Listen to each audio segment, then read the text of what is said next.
The good book says that what is dark will surely come to light, and the armor of the righteous shines throughout the blackest night. We're shining the light through the dark until the lost are finally found. As I stand on the ground of this red, white, blue, we bring a voice to innocence and fight for justice all around. It's more than a feeling.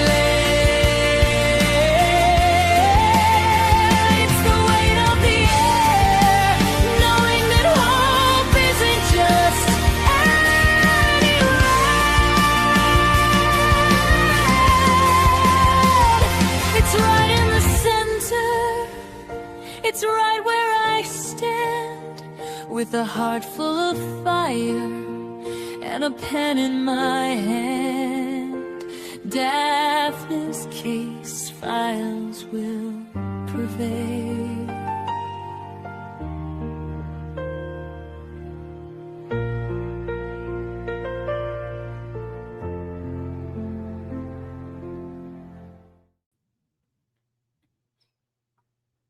Hello, everybody. How is everybody doing today? Hope the sound is okay and I'm not freezing up like a robot.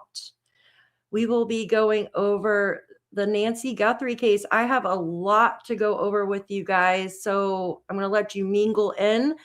I have actually done like a illustration which shows like motives and who would have motive to let's put this lightly, like to remove Nancy from her home while she was sleeping in bed.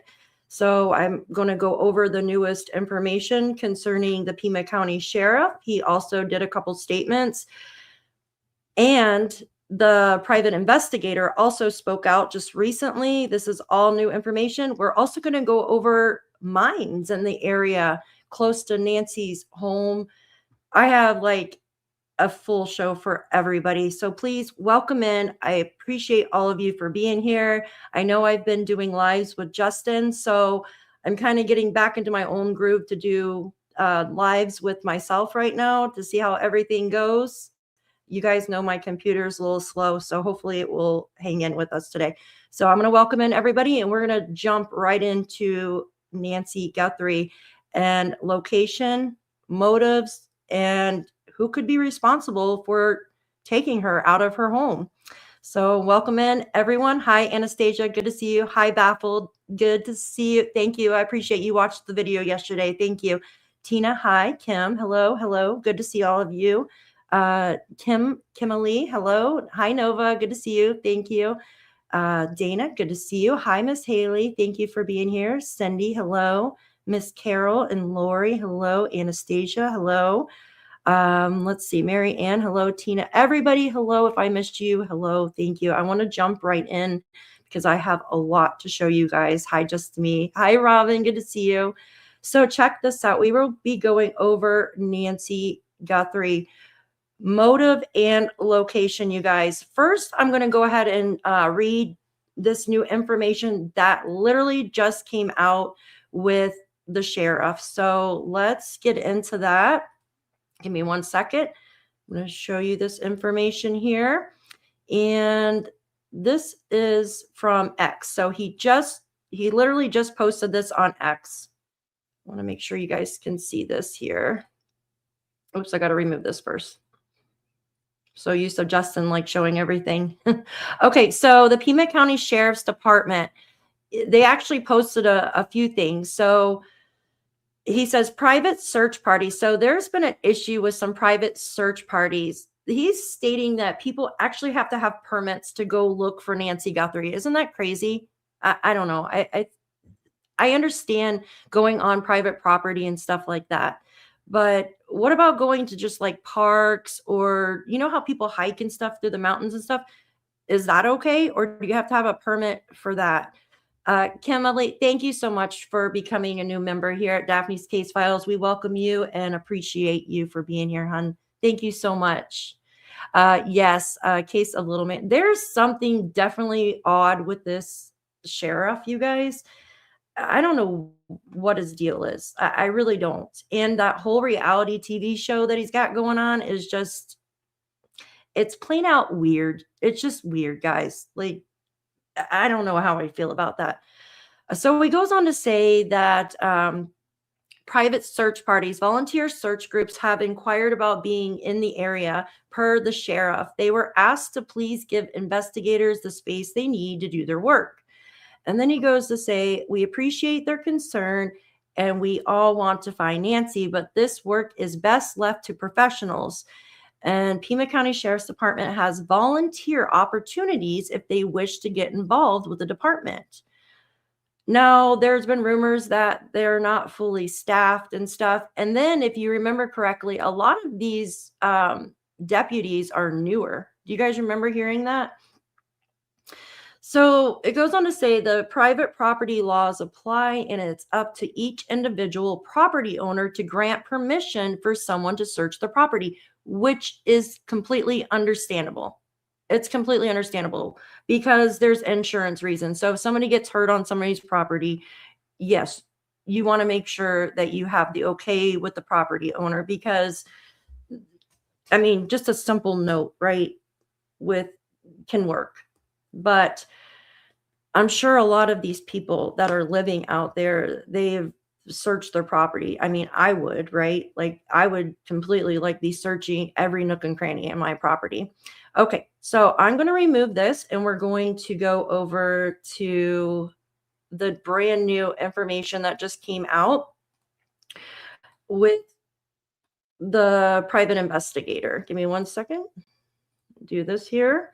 All right, I'm just going to put that like that so my face isn't freezing up. Hi, guys. Thanks a lot for being here. I appreciate all of you.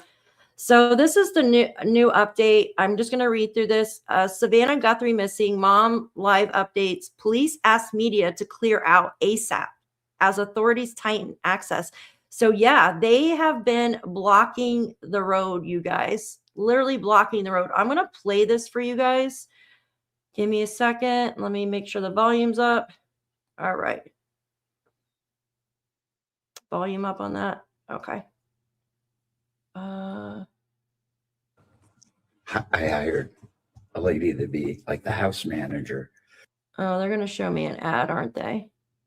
Give me a second. You know what? We'll just read through it.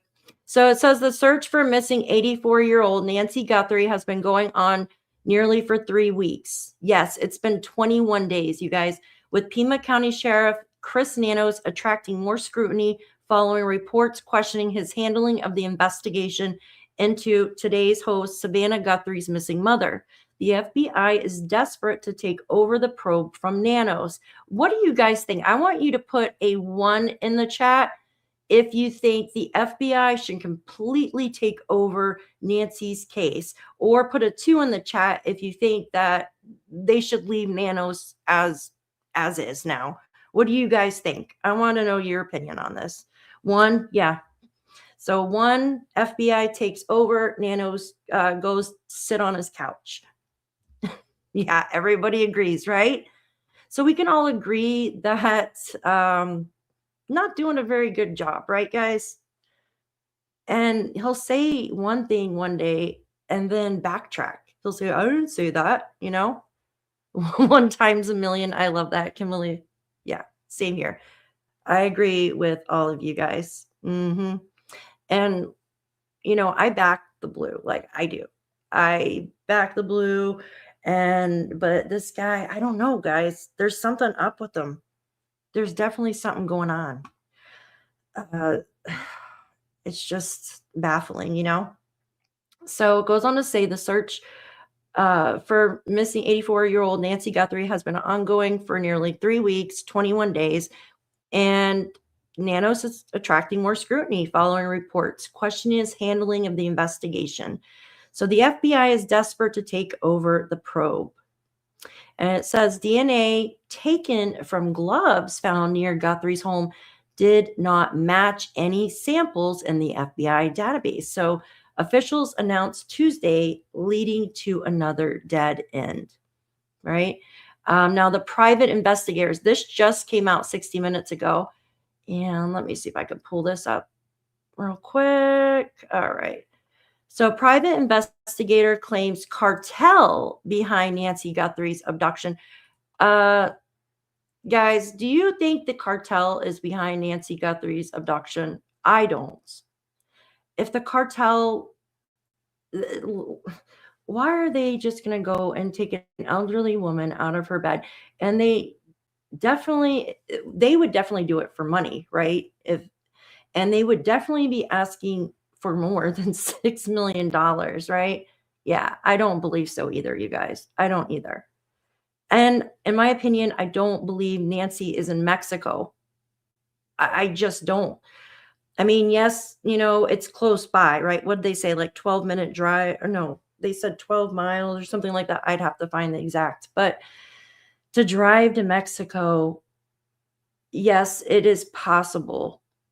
But I just don't understand. Like if the ransoms were real, right? Like if there was any legitimate to them, I feel that they would want to swap right away. Like, give me my money. Here's Nancy. End of story.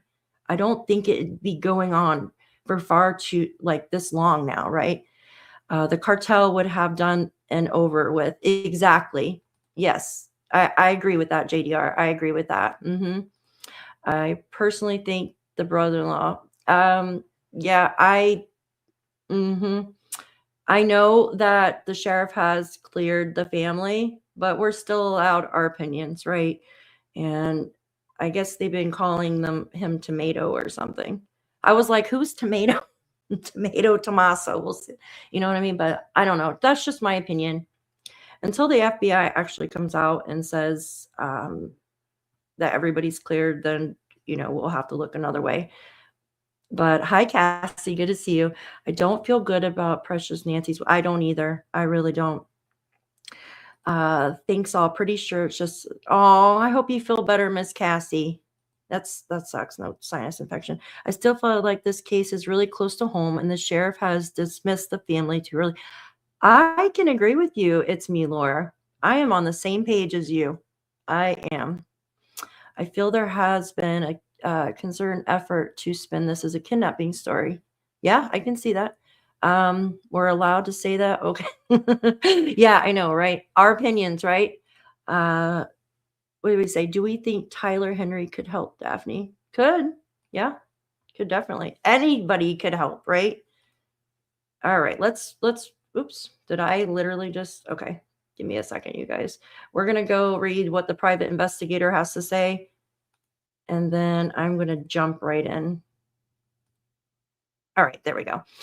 All right, you guys. So this goes on to say Nancy Guthrie may have been abducted by drug cartel, but may still be in Arizona. One private investigator believes. So this must be the private investigator that the family hired, I'm guessing. It says Bill Garcia, a California-based PI. No, he doesn't look like the private investigator that they hired. With more than 35 years of experience, told Border Report he thinks the 84-year-old was abducted in a money-making venture by people involved with the cartel, but not taken into Mexico. That particular area of Arizona is a high drug and money transporting area, Garcia said.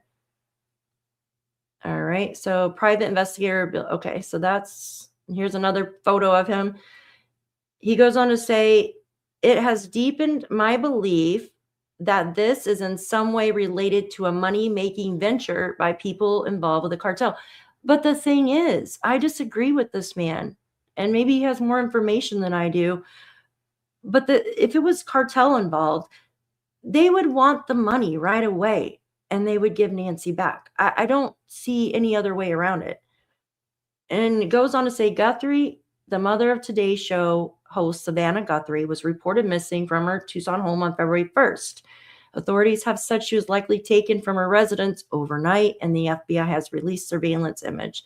So there's one of our masked mans. I believe there's more than one, and I think everybody can agree with me here. Says the motive for the apparent kidnapping remains unclear. Officials have ruled out a burglary gone wrong, and Pima County Sheriff's Office, Chris Nanos, has said Guthrie could have been taken as revenge for something. And I agree completely with this, revenge for something. But little else has been made public. Garcia pointed to surveillance footage, arguing the suspect doesn't appear to be very sophisticated. I can I don't know what I feel like. I feel that this person is very, I don't know, they didn't really leave much behind.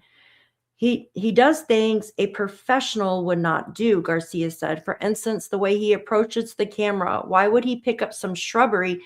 Okay, I want to tell you guys something. Why would he pick up some shrubbery as if it didn't effectively cover up the camera? Someone said this the other day. Someone mentioned that the reason why he picked up shrubbery is because it doesn't send notifications as if a person is there. So basically, on your Ring camera, and it'll just say motion. It'll say motion activated. It won't say person detected. So if you put the shrubbery or a plant or something over the camera will detect motion and it won't detect a person. Does that make sense? Someone mentioned that the other day. I was like, that kind of makes sense to me. What about you guys? Does it make sense? Yes, the point of entry was not possibly identified. I agree. Yep, I agree, Booger. May someone sending a message to Savannah to say, I thought about that too, Tina. I really thought about that. But I feel like if it was directed more at Savannah, wouldn't Savannah get the ransom letters and wouldn't, I don't know. I feel like it's not directed at her. I don't know. I just don't feel that, but I could be completely wrong. The PI goes on to say he also cited the suspect's clothing and gear, describing a holster typically made in Mexico that he said appeared too big for the actual sidearm the person had. Just the appearance and mannerism makes me believe it's a low-level associate, Garcia said. So there's a picture of the home. That's from her garage area right here, and that's the front of the home right here. I believe the perpetrator was either parked or came in from this area and walked this way. And then we know the back door back here was open. We also know that this electrical box here was just redone. Like they actually put in grounding wires and had permits and stuff like that for not too long before that, like the middle of January. Do you guys remember that? And then I think I showed that yesterday's video. And there was a light over in this area that was busted out as well. So it goes on to say, if Nancy did come to the front door and contacted this person, I suspect there may be some type of struggle, most likely after the camera was removed, he added. Police have said blood was found on the porch, but not leading away from the home. Now, there was blood in the driveway, though. Garcia says he believes she was forced back inside where another kidnapper was waiting. Now, that could be possible. What do you think? Do you think maybe that Nancy, the camera was sending off motions or whatever because the perpetrator had put that plant on there? So maybe she was just going to go outside and take it off, or I don't know. I don't think so. We were told that she was found inside of in her bed. So her hearing aid and everything was right next to her. So I don't think that's true. It goes on to say authorities have not endorsed Garcia's cartel theory. Despite speculation, she may have been transported south of the border. Garcia said he doubts that the scenario because of the heavy law enforcement present between Tucson and Mexico. They would have to choose a location that is safe and where they're less likely to be caught in the act. Why I suspect she would be somewhat north of Tucson in that 100 to 130 mile area between Tucson and outside Phoenix and Mesa, Arizona, he said. I like that picture of her. It says FBI sources said this week that Guthrie may be in Mexico, while Nanos has claimed his team's evidence puts her in Tucson. Unnamed sources told TMZ the FBI had contact with Mexican officials about the case, but Border Patrol officer Leon Boyer, an expert on Mexican security, previously told the Post he does not believe cartels would be involved, and I do not either. I do not either. All right, what do you guys think about that? Let me go and remove this real quick. Is everybody having a good day? I am going to show you all some stuff real quick. So check this out. One second. I made this. This is like it's not a family tree, but it's like a branched out. Give me one second. Add that to stage. So I made this today. It's kind of corny, but it's very simple to follow. I think so too. Hi, Lolo. Good to see you. Thanks everybody for being in chat. I appreciate you. Yeah, I love hearing your thoughts on this. So this motive to kidnap or unalive elderly woman. So this is based off statistics, right? This starts with family, right? The family's on top, and you can have like financial strain, caregiver stress, disgruntled, and then it kind of branches off. So say like we go from family to financial strain, and then like dispute, stuff like that. This would be disgruntled, like inheritance dispute, debt. And then it goes from family to caregiver stress, overburdened, right? And then you have your neighbors, right? You have your neighbors underneath that. And like nuisance complaints, random crime, boundary disputes, which I highly doubt any of this. Strangers, random crime, identity theft. Then I made this too. So, and this is based off of Nancy, right? And it goes like this is supposed to be Nancy, like family, adult, children.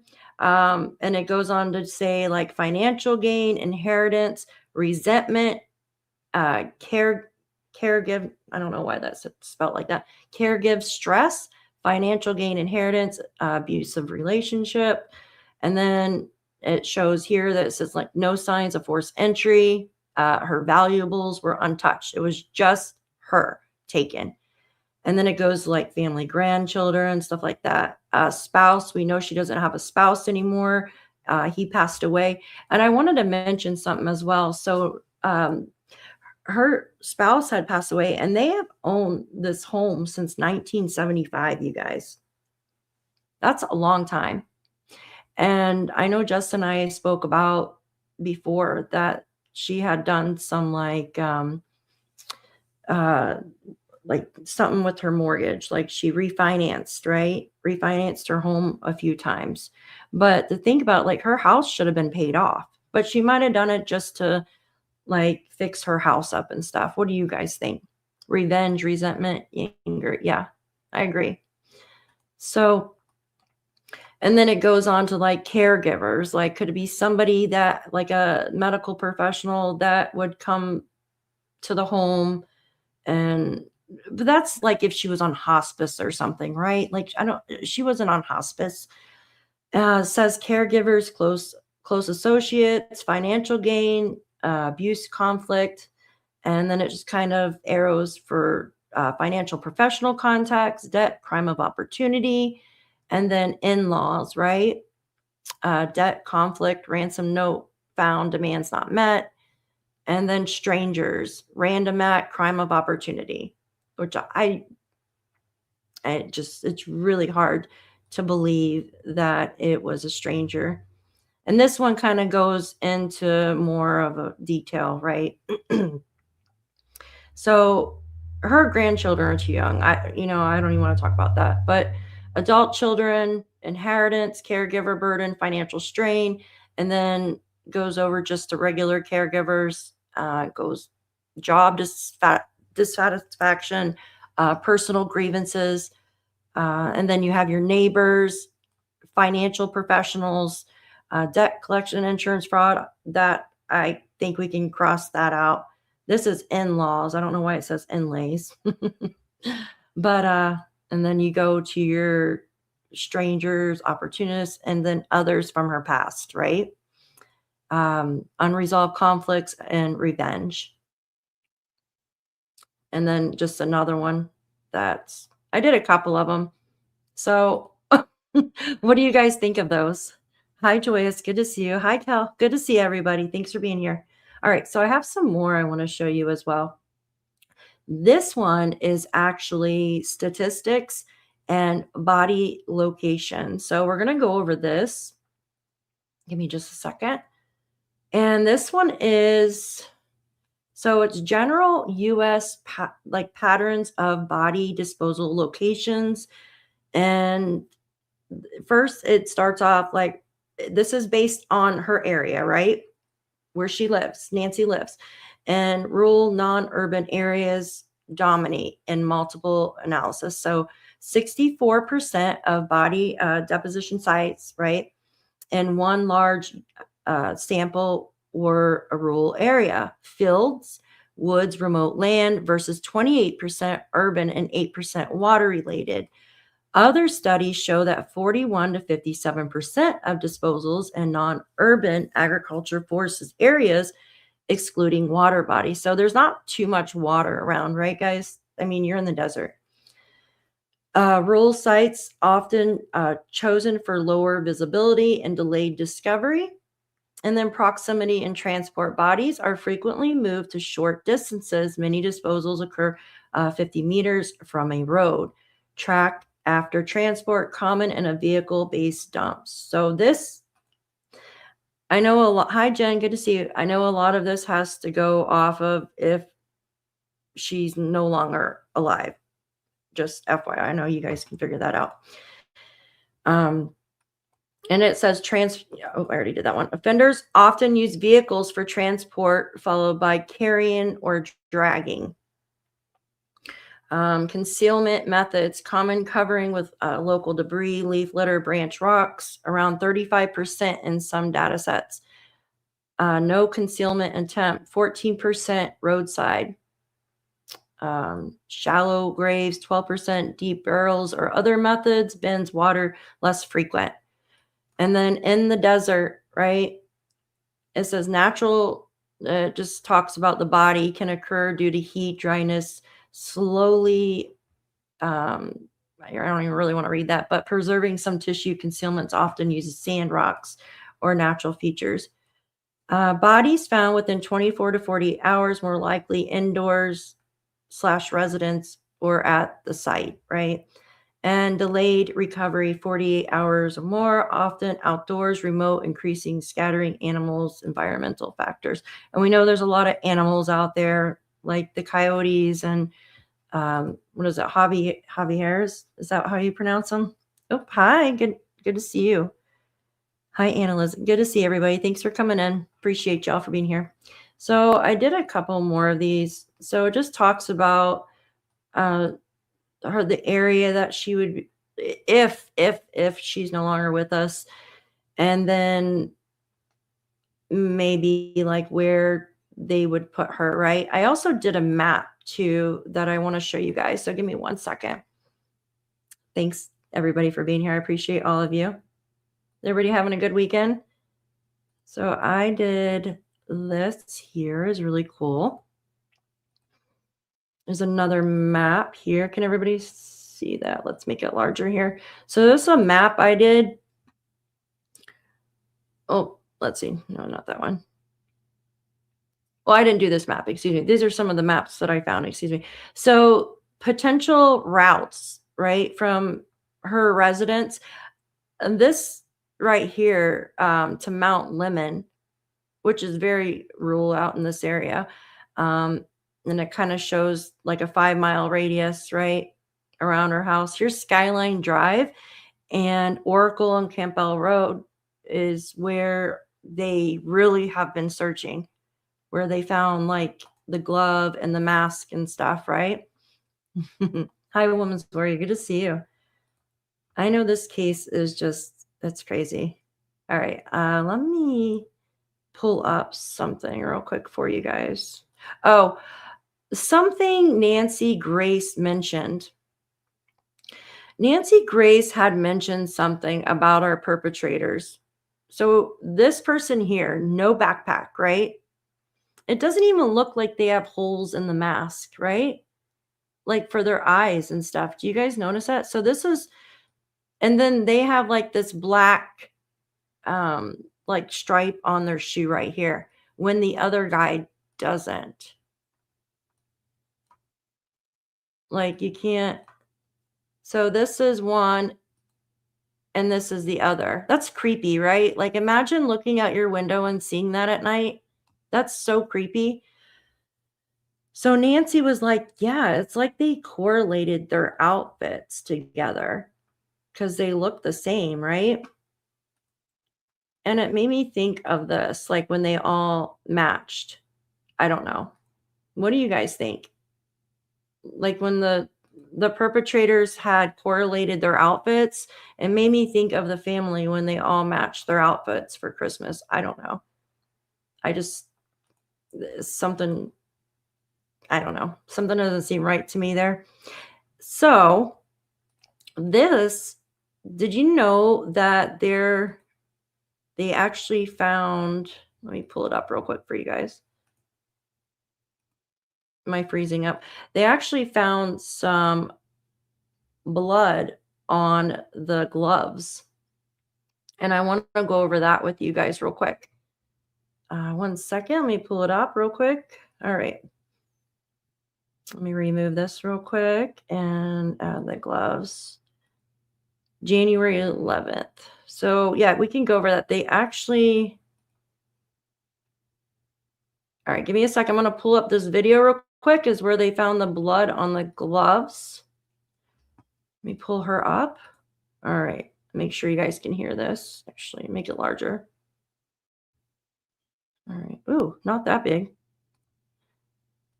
In this investigation tonight, we spoke exclusively to a Tucson couple speaking out for the first time, saying they found a glove that appeared to have blood on it. So here's a look at the gloves that they shared with us. They say they found them less than a. All right, I'm just going to pause it right there real quick. So you could see where the fingerprint is right here. You could see where this is like allegedly glove, right? Or allegedly blood. And you guys see that? And it looks like maybe some over here. And supposedly there was the two gloves. So the other glove was like 10 feet away. In my opinion, someone got a hold of something about money, proceeded to hire. Yeah, I feel something like that too, allegedly. Mining. Yes, I'm going to show you some mining places, the mines in Tucson. Just give me just a second. I have to show you guys those. I want to play this first, and then we'll go over to that. Mile from Nancy Guthrie's home last week around 10 p.m. February 11th. And that was the same day investigators later confirmed they had found another glove, the one that we know has now been tested and run through CODIS. The couple who asked not to show their faces tells me they were driving slowly down Campbell with a flashlight as they were helping out in the search when they spotted what looked like a black glove. They say a second glove was found less than 10 feet away. So this is the second glove that was found less than 10 feet away. What is that? That looks like blood right there, doesn't it? I don't know why that would. So that's the one 10 feet away. And I'm sorry about the sound. This is as loud as it goes, guys. They say they did not touch either. They tell me they first called the FBI tip line. They were on hold for 45 minutes. When they got through, they say the FBI took the location. They took their information. They thanked them for the tip, and then they told them they would note it, but could not guarantee someone would respond that night. So then they called the sheriff's department, and they say they were told to leave the gloves in place and that someone would respond. Concerned about rain in the forecast, which we know eventually did come, they say they then called 911. They describe multiple investigators responding very quickly, questioning them, and remaining in that area till about 2 a.m. So now 9 days later, they wonder whether the gloves that you're seeing right here are connected to the ones that we told you that are being tested. The sheriff's department got back to us. They say they cannot confirm at this time whether these specific gloves are part of the evidence. They say detectives and agents have collected multiple gloves from the area, and that analysis is ongoing as part of the investigation. The FBI has not gotten back to us. Here, I want to bring it back where, okay. Oh, wow. I went to the perfect spot. Give me a sec. Can we get off? Will it? I don't know if I got to do that. They say they did not touch either. They tell me. There we go. Perfect. I went back to the perfect spot. Yeah, Chris, it does look like that, doesn't it? I mean, it has to be blood on there. Hi, Faye. Good to see you. Do you think that's blood on the rock? I mean, why would they show it, right? If it's not blood on the rock. And that's kind of creepy. Was it confirmed the blood on the glove didn't match? They still haven't said anything. Haley, they haven't said anything about that yet. So I can bring up my Google Earth, but if you give me just a second, I can bring it up and it'll show you exactly where these bloody gloves were found. Chris, I don't know.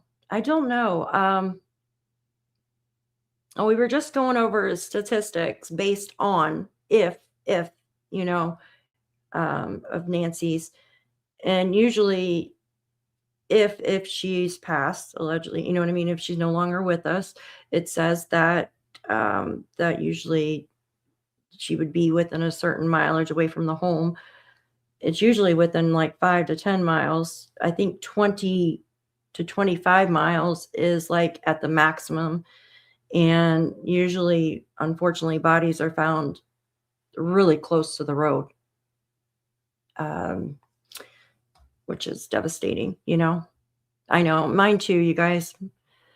So these are here. I'll play it again for you guys. I'll play it again, and then we'll go over to the mines, and then we'll go to my Google Earth, and I'll show you guys exactly where they're found. Okay. And I apologize, there's no closed captions on this video, and this is the volume all the way up. We've been telling you about gloves found in this investigation. Tonight, we spoke exclusively to a Tucson couple speaking out for the first time, saying they found a glove that appeared to have blood on it.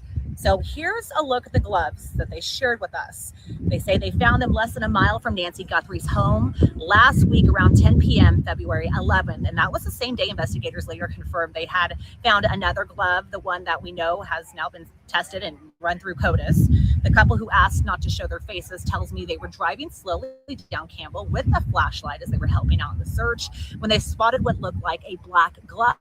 They say a second glove was found less than 10 feet away. They say they did not touch either. They tell me they first called the FBI tip line. They were on hold for 45 minutes. When they got through, they say the FBI took the location. They took their information. They thanked them for the tip, and then they told them they would note it, but could not guarantee someone would respond that night. So then they called the sheriff's department, and they say they were told to leave the gloves in place and that someone would respond. Concerned about rain in the forecast, which we know eventually did come, they say they then called 911. They describe multiple investigators responding very quickly, questioning them, and remaining in that area till about 2 a.m.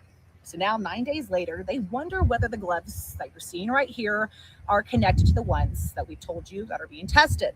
The sheriff's department got back to us. They say they cannot confirm at this time whether these specific gloves are part of the evidence. They say detectives and agents have collected multiple gloves from the area, and that analysis is ongoing as part of the investigation. The FBI has not gotten back to us. Okay, so that came out yesterday, and that was the blood on the gloves. I don't think they're back at Annie's, but they did go like 5 different times. Now I want to go to the mines. Give me a second. Let me load this. So these are the closest mines that are by Nancy's house, right? And I don't know if I'm saying this correctly, but Pontotoc mine would be the closest one by her home. See, Catalina Foothills. This one would be the closest one. Let me see if I can pull it up real quick. I'm just gonna, and then you got Pontotoc Ridge. All right, give me a second. This will show. So these are the mines. Okay. Wow, look at that. But do you guys think that she's in a mine? Ask neighbor. Yeah. So check that. These are the mines close to her home. So it overlooks. Look at that. But the thing is, guys, like, is someone really going to allegedly carry a body up here? Like, you're going to have, look, oops, you're going to have to walk. See where that lady is? You're literally going to have to walk carrying somebody, though. You know what I mean? That's a lot of freaking walking, carrying somebody, you know? Do you think someone's going to do that? Look at how far. You would have to literally walk all the way up there, guys. Look. I mean, can it be done? Yeah, but like, I don't know. But yeah, this is the closest one. Oh, that's so pretty. So there you go with the mines. I agree, spare time. Yeah, I don't think so either, Joyous. Yeah, I really don't. Yeah, I don't either, Leslie. All right, so give me just a second. I want to show you something else. So there's been a lot of criticism around the sheriff. And give me 1 second to load this. Oh, wait, no. This is what I wanted to show you. We're going to go into my Google Earth in just a second because I know, did I already show? I already showed you that. Okay, never mind. I already showed you that. Let me get rid of this and bring up my Google Earth real quick. Just 1 second. Google Earth. And you know how I've mapped out everything? I think if Nancy found out something about the sheriff and was about to expose an accomplice. I don't know, guys, but that sheriff is just weird. He's just downright freaking weird.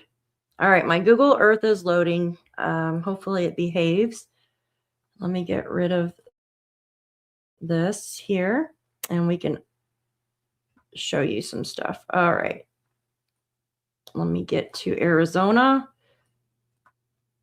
All right. I have everything mapped out. I have even mapped out the area where they have the mahjong. I hope I'm saying that right. People are always like, you can't say it right. All right. Let's upload this map here.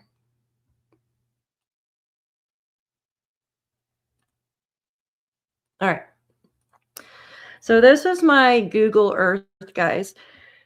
And you could see that my Google Earth is like crazy, right? Like I have literally mapped out every stinking thing on here. Let me reset it to north real quick. All right. Oh, let's see. So the blood on the gloves were found here. Just give it a minute to load. I feel like it's not the right. Okay. So this is where the blood or the glove, just give it a second to clear up. The Google Earth takes a long time. Yes, Stacy, I agree 100% with you. I agree, Spirit. I agree with all of you guys. Like, come on, like, right, guys? Like, if you can't do the job, like, just step away. Daphne, you're fine. You pronounced mahjong correctly. I did, yes. Thank you, Anastasia. Thank you. Yeah, you know, in one of his interviews, do I have that interview? I know I can find it. He even says, the guy even says that he wants more tourism. Mahjong, the sound of J, Mahjong. That is good thought. Yeah, it is a good theory. Yeah, I agree, Faye. All right, so check this out, you guys. I'm a weirdo, and I map out everything, like everything and anything. Okay, so this is where the bloody gloves were found. Excuse me. Can you guys all see that? Is it clear for you? Okay. And the people that actually found the gloves, they had to wait, what, 45 minutes? That's crazy. That's absolutely crazy. So I've added a line. This yellow line basically will take you from the gloves, right? And it would take you this direction. I know JLR did like a drive around the other day. And hold on one second. I got a cough. Excuse me. JLR did a drive around the other day showing the streets to where they, like, some of them they don't have street lights, right? Or cameras or anything like that. And this way, like, say the perpetrator, this is Nancy's house, right? This is her neighbor, the one that does that gym show that they had, the gym show where they had the two guys stealing something out of there. So you have Nancy's house. So if you come out of Nancy's house, but now you would have to go this way around, right? Let me see if I could spin this around a little bit. Hold on one second. So this is the back of Nancy's. This is where the back door is. This is where the broken light was. And I believe the perpetrator, they walked around this way to her front door. But per se, they came out of the neighborhood, right? And left like this. Came out and came through this direction here, right?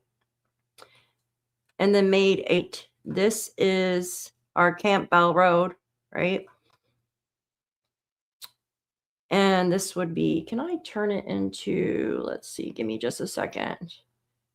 I'm trying to change no, I don't want to do that, actually. I want to change it to a different kind of, I always use it on my phone, not my, oh, here we go. Stupid. There we go. Duh. Put the map on. Okay. Because it'll give us our street. Oh, it's going to take a year to load. There we go. Come on. Load, load, load. All right. I've marked off everything, like where oh, I guess it doesn't want to work today for me. Let me do this here. There we go. We'll just keep it on satellite. So there wouldn't be any street lights going this way, guys. And then they found another glove down here. So they found a bunch of gloves, but these are the ones with the blood. And I'm going to zoom out some here. So the places in white are actual, like, homes and stuff like that. Most of them are. You have Nancy's neighbor that does the gym show that lives right next to her. And then if you come over here, you have like Annie's area, right? And you have the Circle K, the Chevron over here. And you know that the FBI did a lot of searching over like 3 blocks out from Annie and Tomato's home. Then you have our SWAT and our raid area, right?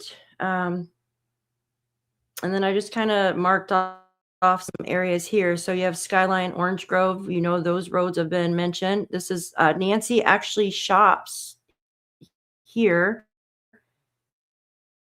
That we heard. There's also, I want to show you guys something weird. Oracle Road, right? It's like in the middle of all this stuff, guys. Oracle Road there's actually a place where they get together and play that mahjong game. Do you think that's strange that there's actual? So I believe they do tournaments. They teach the game, and I'm wondering if Nancy ever actually went to this place and played, or if she met people from this, because you know that she like was, her and her whole family loved playing this game, allegedly, right?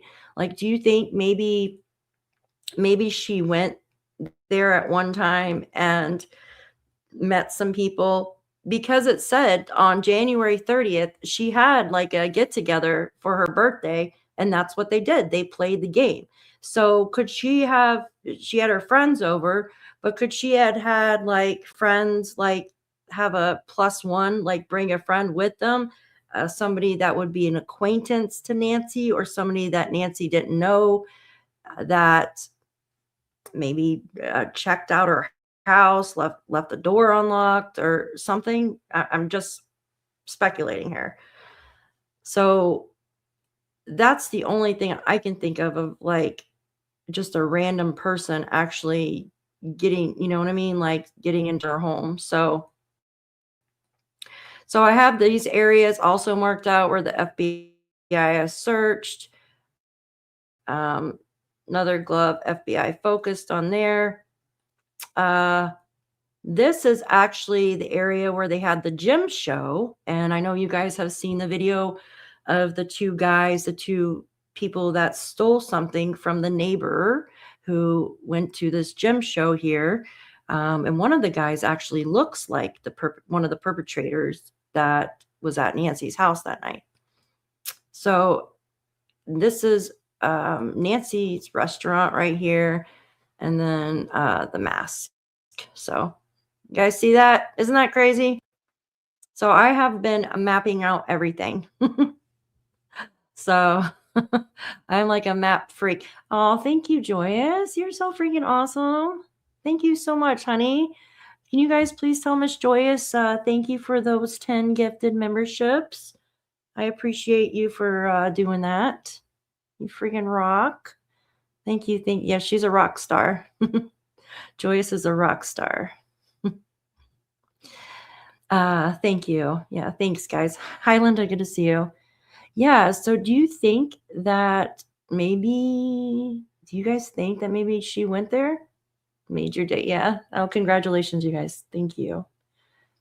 I don't know. I think it's something to definitely look at. I don't know. So, there's also 2 other places. There's a public library as well that holds, it's a where they have the game. Also, Mahjong Community Center. There's a community center as well as the public library. Also hold game there. So I never heard of that game until I started following this case. Have you guys? I don't know. This is also where one of the band members lives in this area. And I also penned the landfill out here, which I thought was interesting. So what do you guys think? All right, let's see. Now I want to take you over to something. Let's remove this. Oh, did they, Joyce? I've never heard of that game. Never heard of it until this case. Now I kind of want to play it. All right, let's see. This is very interesting. So I follow someone on X, and their name is Nerdy, and they do an amazing job.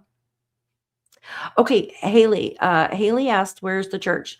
So she actually goes to her neighbor's house to watch the church in Manhattan. So it's in Manhattan, New York. It's the one that Savannah goes to. So she goes to her neighbor's house to watch that, the church service. In my opinion, they were watching church. Yeah, they were watching the New York church service. And they talked to the Uber driver. Yeah, they did talk to the Uber driver. So check this out, you guys. Let me blow it up a little bit bigger. So this is a whole like, I'm just going to call it a case file, right? This is everything that has been mentioned in the case. It's even the timeline, evidence, everything. So this is as February 13th. Evidence, multiple gloves have been located during the investigation. Says the closest gloves were found about 2 miles from Nancy Guthrie's residence. The gloves shipped by Pima County Sheriff's Department arrived at the contracted private forensic laboratory in Florida for DNA testing and analysis. I'm going to scroll down here because I want to show you. So this has everything there. And I'm going to pin this crimetimelines.com/Nancy Guthrie timeline in the description after the video, after the live. So you guys can actually, I can just do it now. Here, I'm going to put this link into the chat if you guys want to visit. This website is great. This website is great. So I'm going to scroll down here to now, February. Let's see where we're at here. I mean, it's updated like every single day. So it's updated today. As of February 21st, 2026, the Pima County Sheriff's Department clarified that the January 31st, 2026 at 7 p.m. timestamp shown on the official evidence submission portal does not represent the missing persons report. And what is he talking about? I'm going to show you. So this is really crazy, you guys. There was this strange, so they issued this, give me a second, I'm going to just show you this missing endangered adult when Nancy went missing, and I'm going to show you what it looks like so you know what I'm talking about. Give me 1 second to pull that up. All right, there we go. And let me go here. I'm just going to remove this for a second. Okay, and then we're going to open it up in my email. All right, perfect. All right, here we go. Okay, so this is what he's talking about. So he said the 7 p.m. timestamp shown on the official evidence submission portal does not represent the missing person report time. That's crazy. Let me show you. So this was issued. Look at this. Now it says 5. Missing endangered adult. This is when Nancy went missing. And it says report filed 1:31. So it was on January 31st, 2026 at 5 p.m. Isn't that strange? Because she went missing on, she was reported missing on February 1st.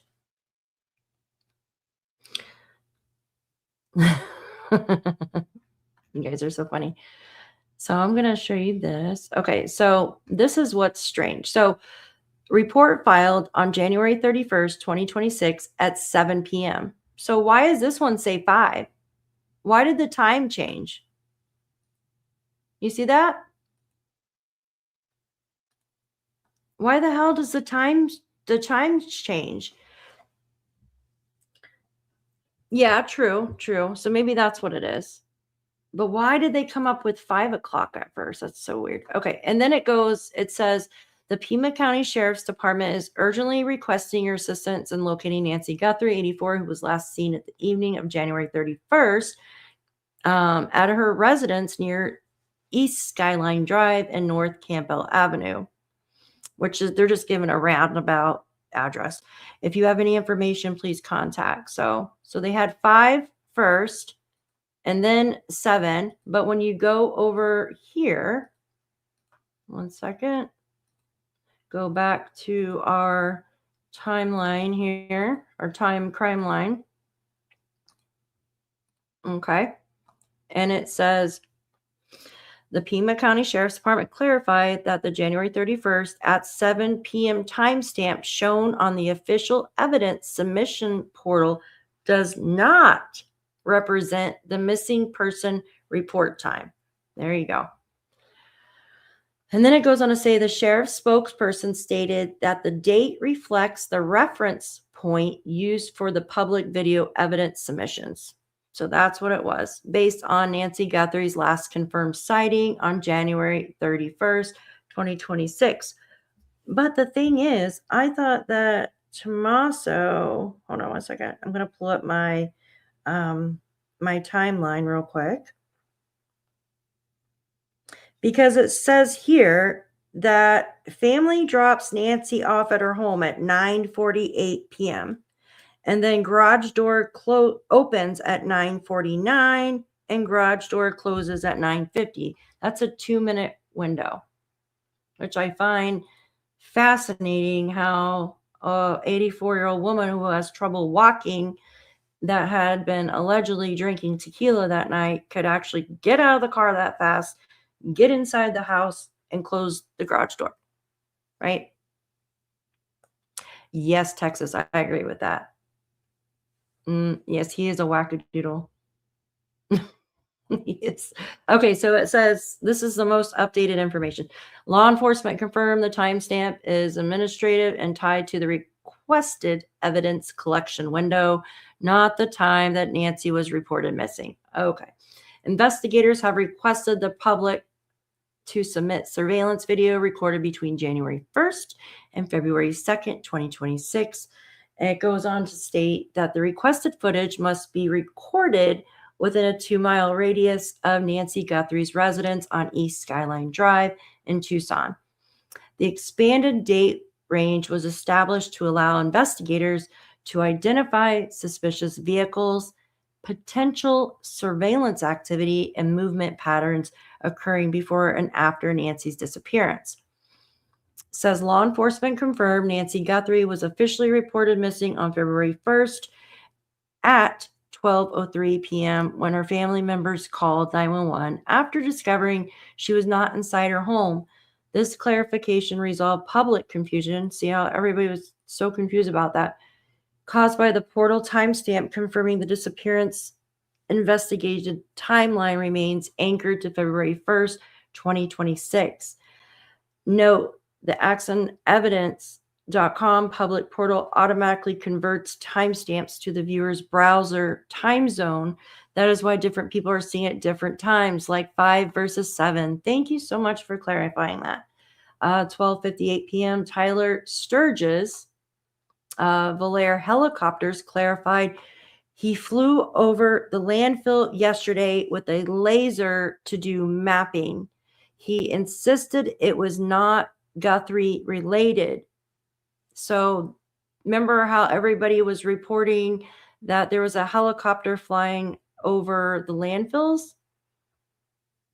Yeah, same here too, baffled. My head is spinning. So yesterday there was a post, or I think JLR mentioned it, that there was a helicopter flying over the landfill, and it wasn't Guthrie related. So we're in the clear there.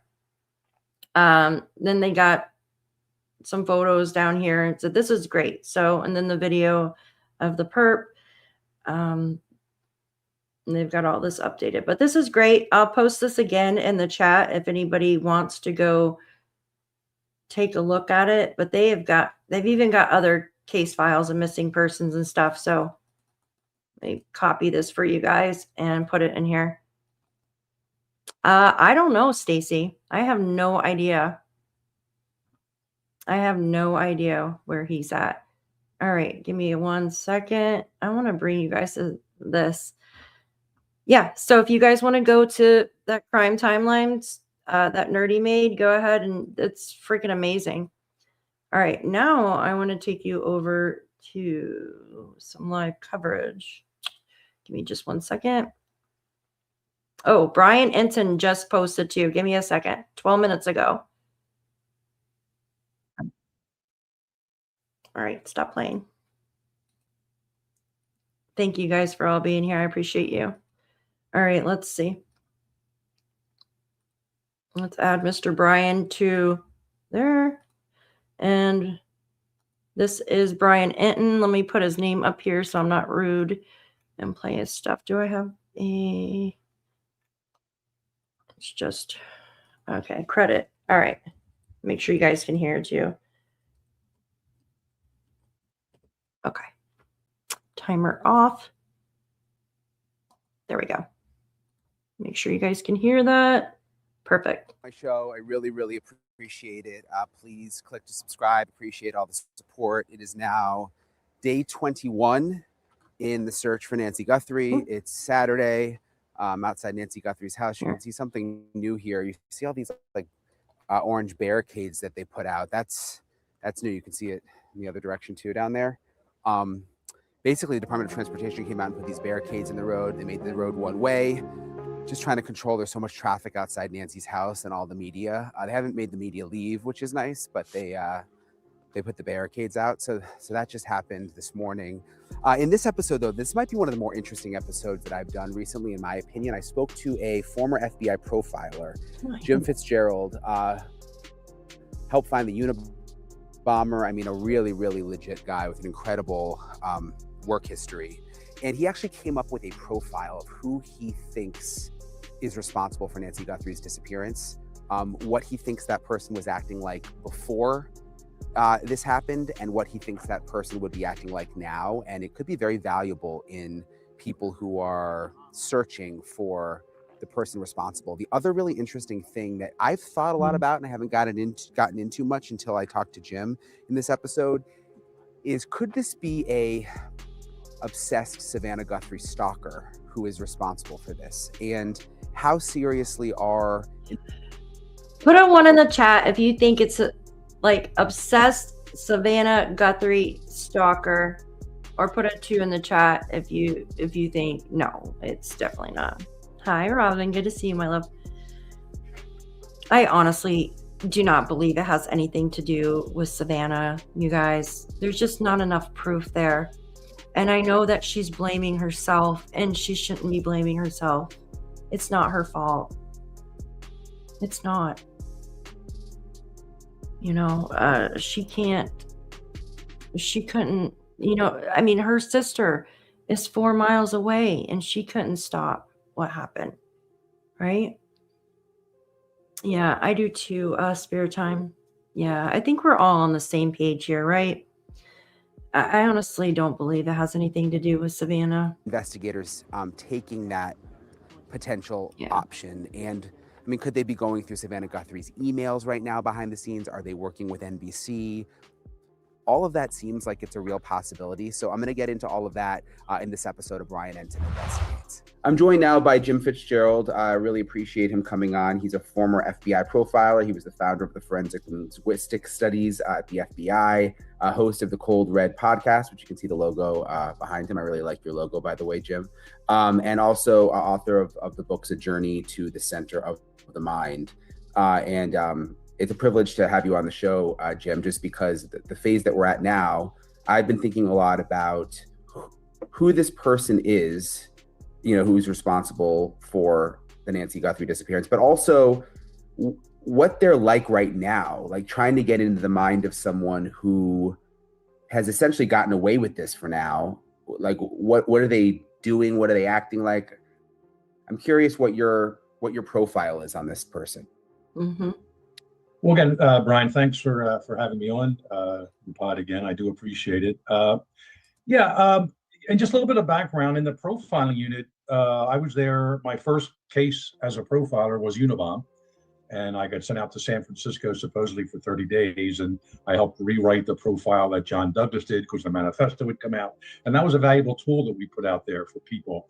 And in my days in the profiling unit, you know, when the 9/11 happened, I mean, everyone, the pilots were all killed, of course, but we're still putting behavioral characteristics out there of, you know, who were their adjacents, you know, who was helping them. And certainly in order here, the anthrax case, DC sniper case, we put profiles out there, and a bunch of little cases, you know, for individual cities of serial rapists and you know, killers.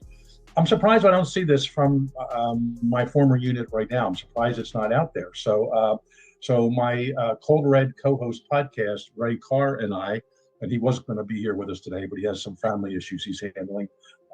We put this together over the last few days. And let me go back again. I like to deal with a historical perspective. The Brown University shooting in December, Ray and I came up with a profile because no one else was putting anything out.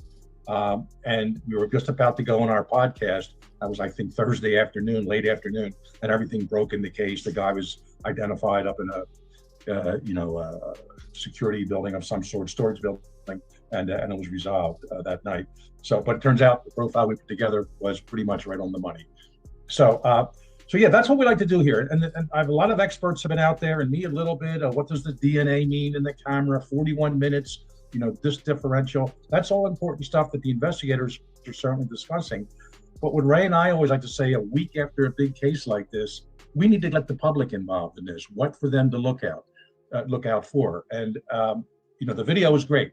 Anybody, you recognize the mask, the backpack, the silly sort of gun holster that I was not familiar with. Shoes, boots, anything like that. But there's also behavioral characteristics, and that's what Ray and I decided to put out, because that's what we did back in the profiling unit for the whole 12 years I was there, from the mid-90s to the 2007 when I retired. So without any further ado, we broke it into two categories for this case. Again, the abduction of Nancy Guthrie, and I'm just calling it an abduction, and I know Ray agrees with me and everything we put together here. And it was either for revenge purposes, and there was multiple categories. Give me 1 second. So, hi guys, welcome in. I like Liza, I love that. Guys, listen to this. Yeah, I would too, baffled. So now it comes out that the 2-minute garage door opening is not registered on any device. Listen, that came from Tommaso. That came from Tommaso, not from any logged activity. You guys. So Nancy Guthrie, when she was reported missing, Sheriff Nanos said his investigators went there Saturday night on January 31st. When I logged in to make a submission on their Pima County link, this is what was in writing. So basically, Tommaso gave the information about the garage door. It's not logged. Yeah. That is what I just found out. Wow. Yep. So, wow. I was wondering, I was like, I've never heard of a log of opening and closing a garage door, but I didn't know if there was some kind of timer or something. But that says it's supposedly from Tommaso. Wow. That's freaking crazy, you guys. So I'm glad that's been cleared up. Categories of that. Is it possible it's a for-profit kidnapping? They're the rarest of the rare in this country. Lindbergh baby, a couple in the early 90s, Frank Sinatra Jr. in the early 60s. If this was a successful abduction, whether you look at the guy's jittery behavior at the Nest camera, whatever, he still got away with it. As you said early on, it's been successful. If his attempt or their attempt was to do a for-profit kidnapping, they've done a poor job at that. And I believe at least some, if not all, of the ransom demands coming into TMZ, whomever, they're opportunists. They're coming out of, they're the Nigerian prince people out of Africa, they're Eastern European scammers, or somewhere in the US, who knows. But if this abduction's successful, to summarize the crime itself, kidnapping not successful, because there's no proof of life. Every kidnapper knows you have to send some sort of proof of life, and where a watch may have been sitting in a bedroom somewhere, that's not enough. You still have to show your kidnappee is alive. Yes, FBI has not cleared the family. Only Sheriff Lagos or Nanos. Thanos? Thanos? Like, yeah. So when we do these types of behavioral characters, it's not really a profile, we say. It's what we break it down is to pre-offense behavior, post-offense behavior. And what I tell people in this case, look at the video, look at the size, the shape, clothing, all the things we discussed already, and then take in these characteristics, which are proven over time, and we've had a very good percentage rate with, going back 25 years, John Douglas and Bob Ressler and people like that before I was in the unit, and these are what these people do. We've interviewed serial offenders in prison, and we know this is how they behave.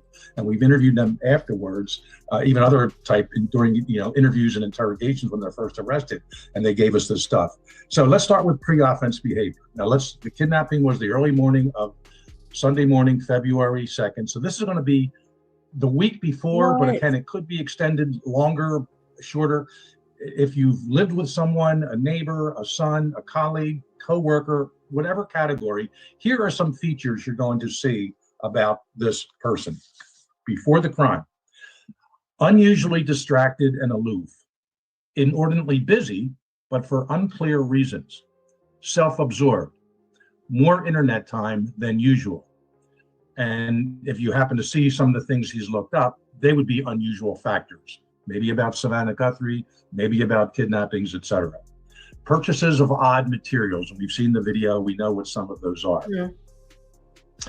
Perhaps financial issues, real or imagined, but again, I'm not sure this is a for-profit motivation here, so just keep that as a possibility. He would possess some sort of a abduction kit. And I put that in quotation marks in my notes, much like the backpack scene in the video. And again, serial rapists have rape kits, serial killers have kill kits. This would be an abduction kit. And you can imagine some of the common sense things in there, but you wouldn't just see a person carrying a bag with these kind of things in it every day. And they would include, it could be in a box, in a bowling bag. I think BTK, Dennis Rader, had it in some sort of a bowling bag, all these types of items. But obviously tape of different varieties, duct tape, electrical tape, masks, restraints of some sort, rope, wire, tools, that small flashlight, which is sort of distinctive, the bite light, I think they call it, and other items related to that. And lastly, again, pre-offense behavior. If you know maybe a little bit better than maybe others would, he's obsessed with one or more female celebrities and or high-profile women.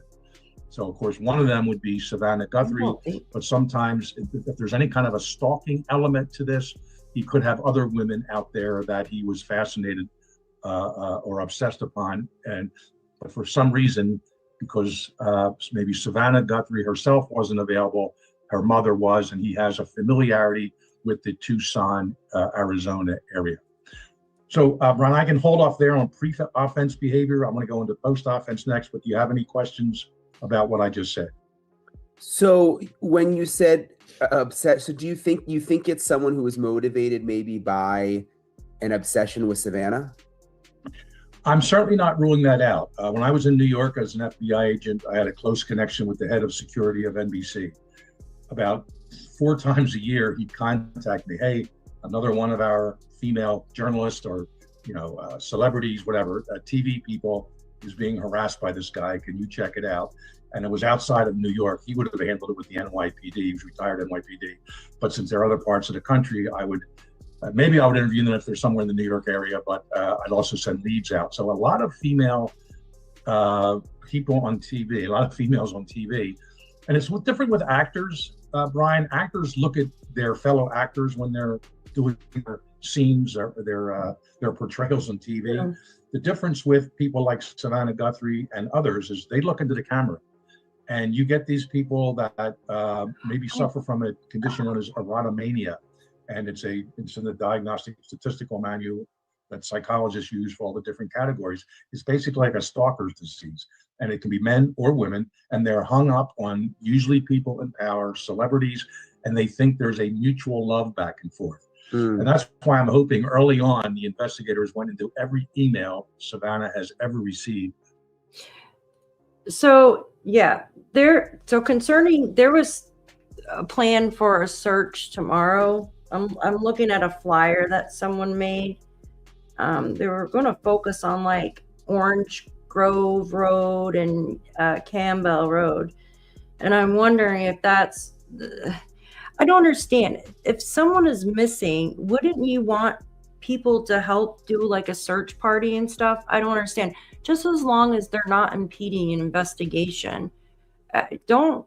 Usually when people are missing and stuff, don't they usually have private companies come in and search? I don't understand that. Like, what is the sheriff's deal?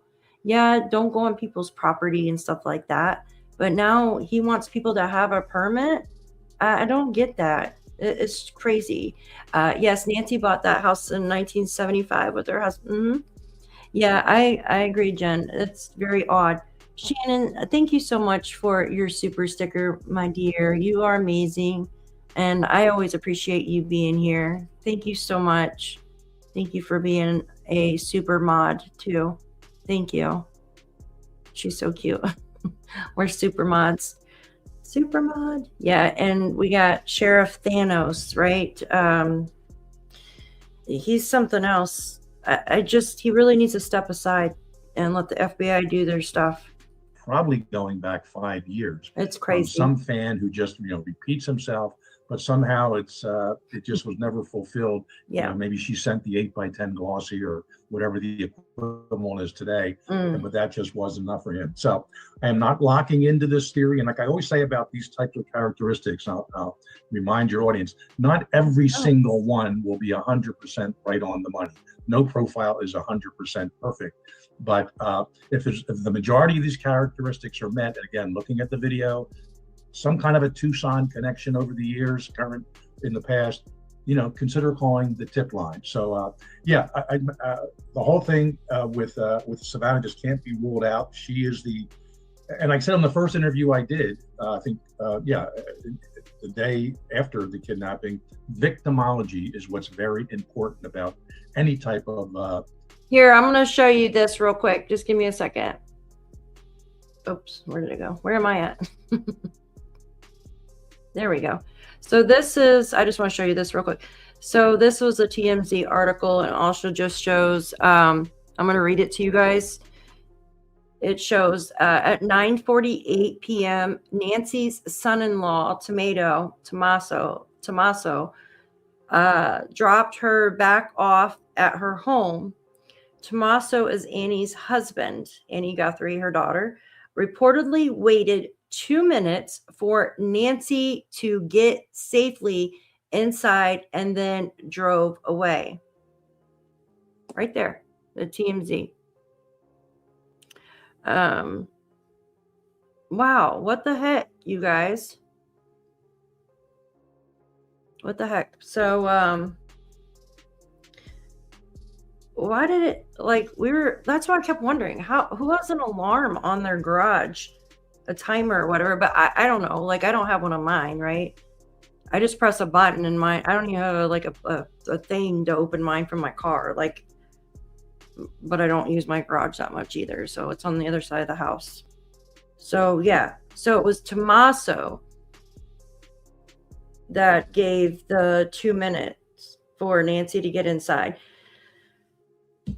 Guys, it takes me longer than 2 minutes to get inside my freaking house, and I don't use a cane, right? I don't understand that. Maybe he's just given a guesstimation, right? A guesstimation of how long it took her to get out of the car.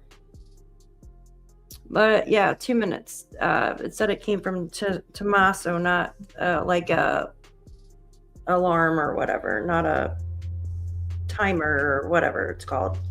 But yeah, that's what it is.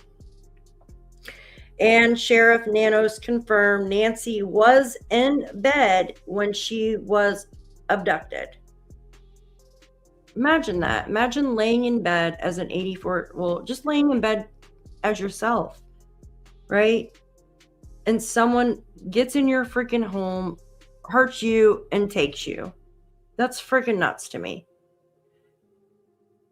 Who in their right mind would do this?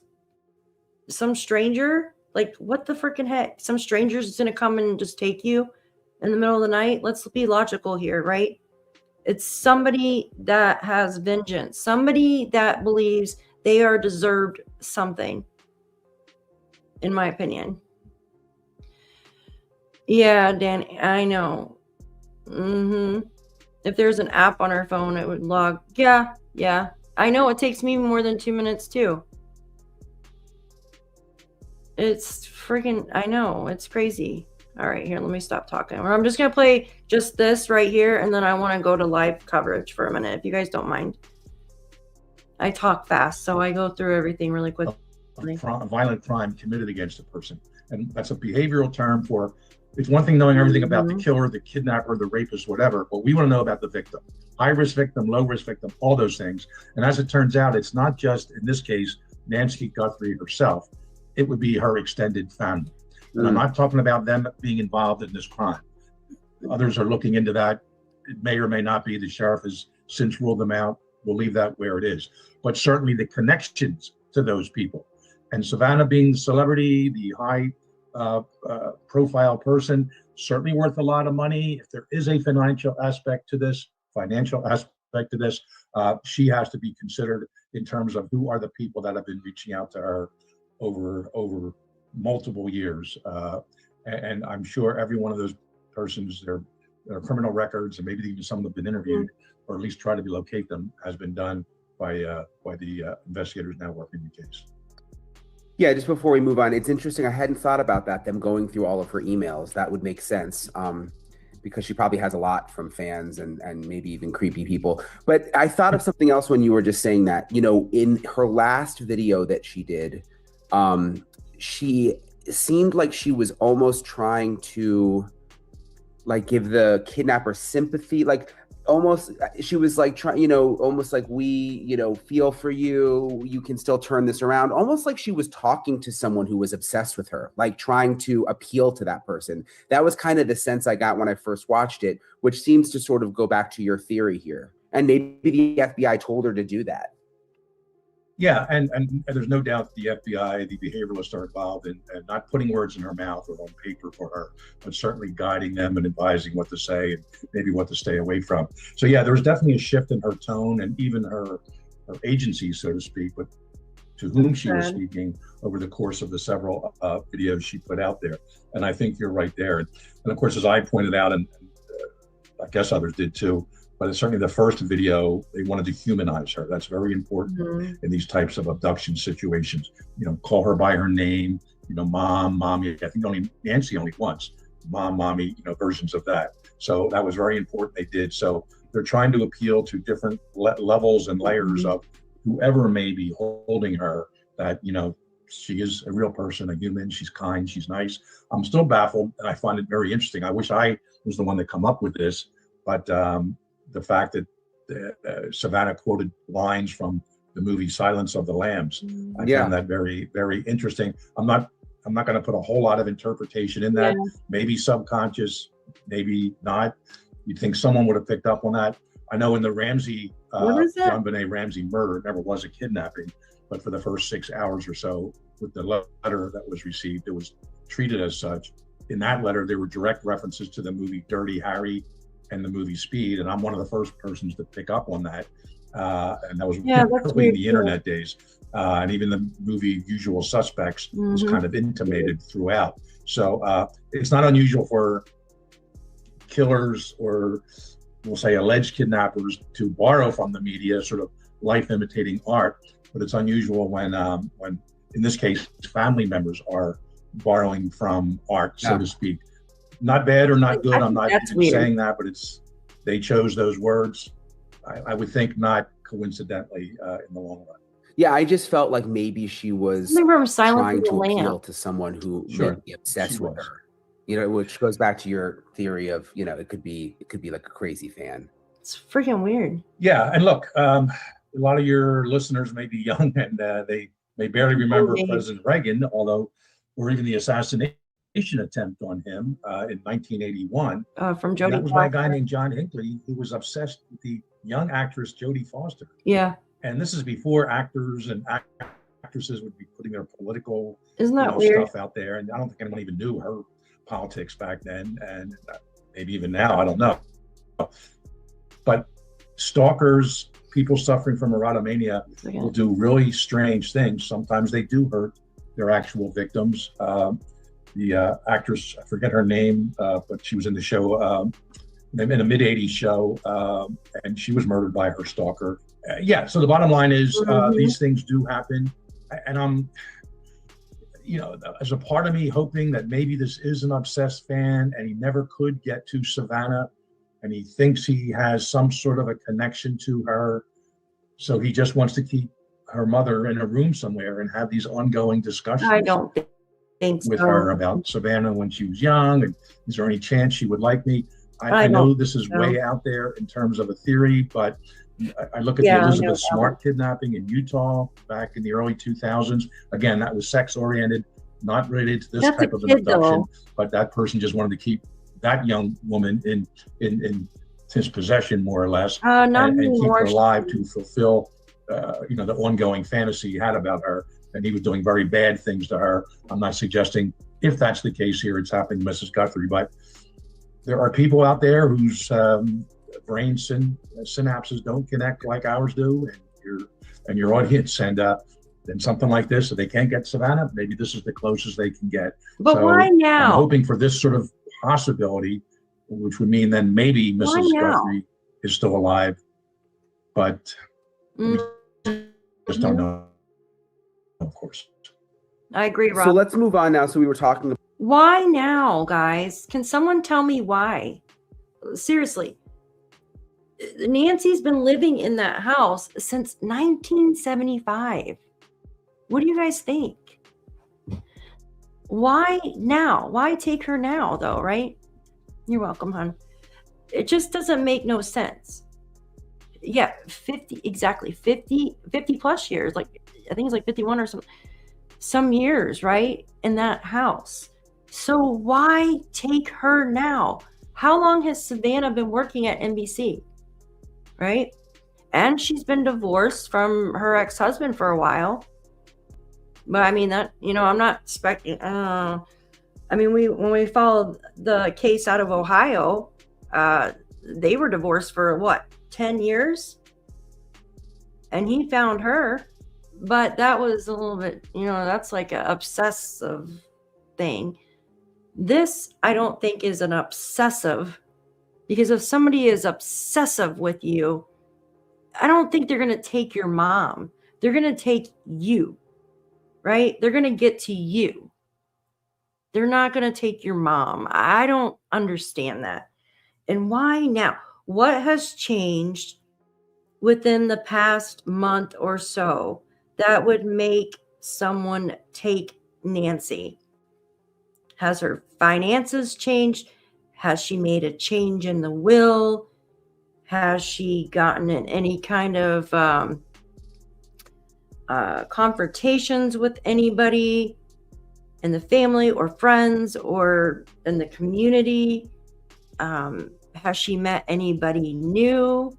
Somebody that she's been hanging around with more so than before?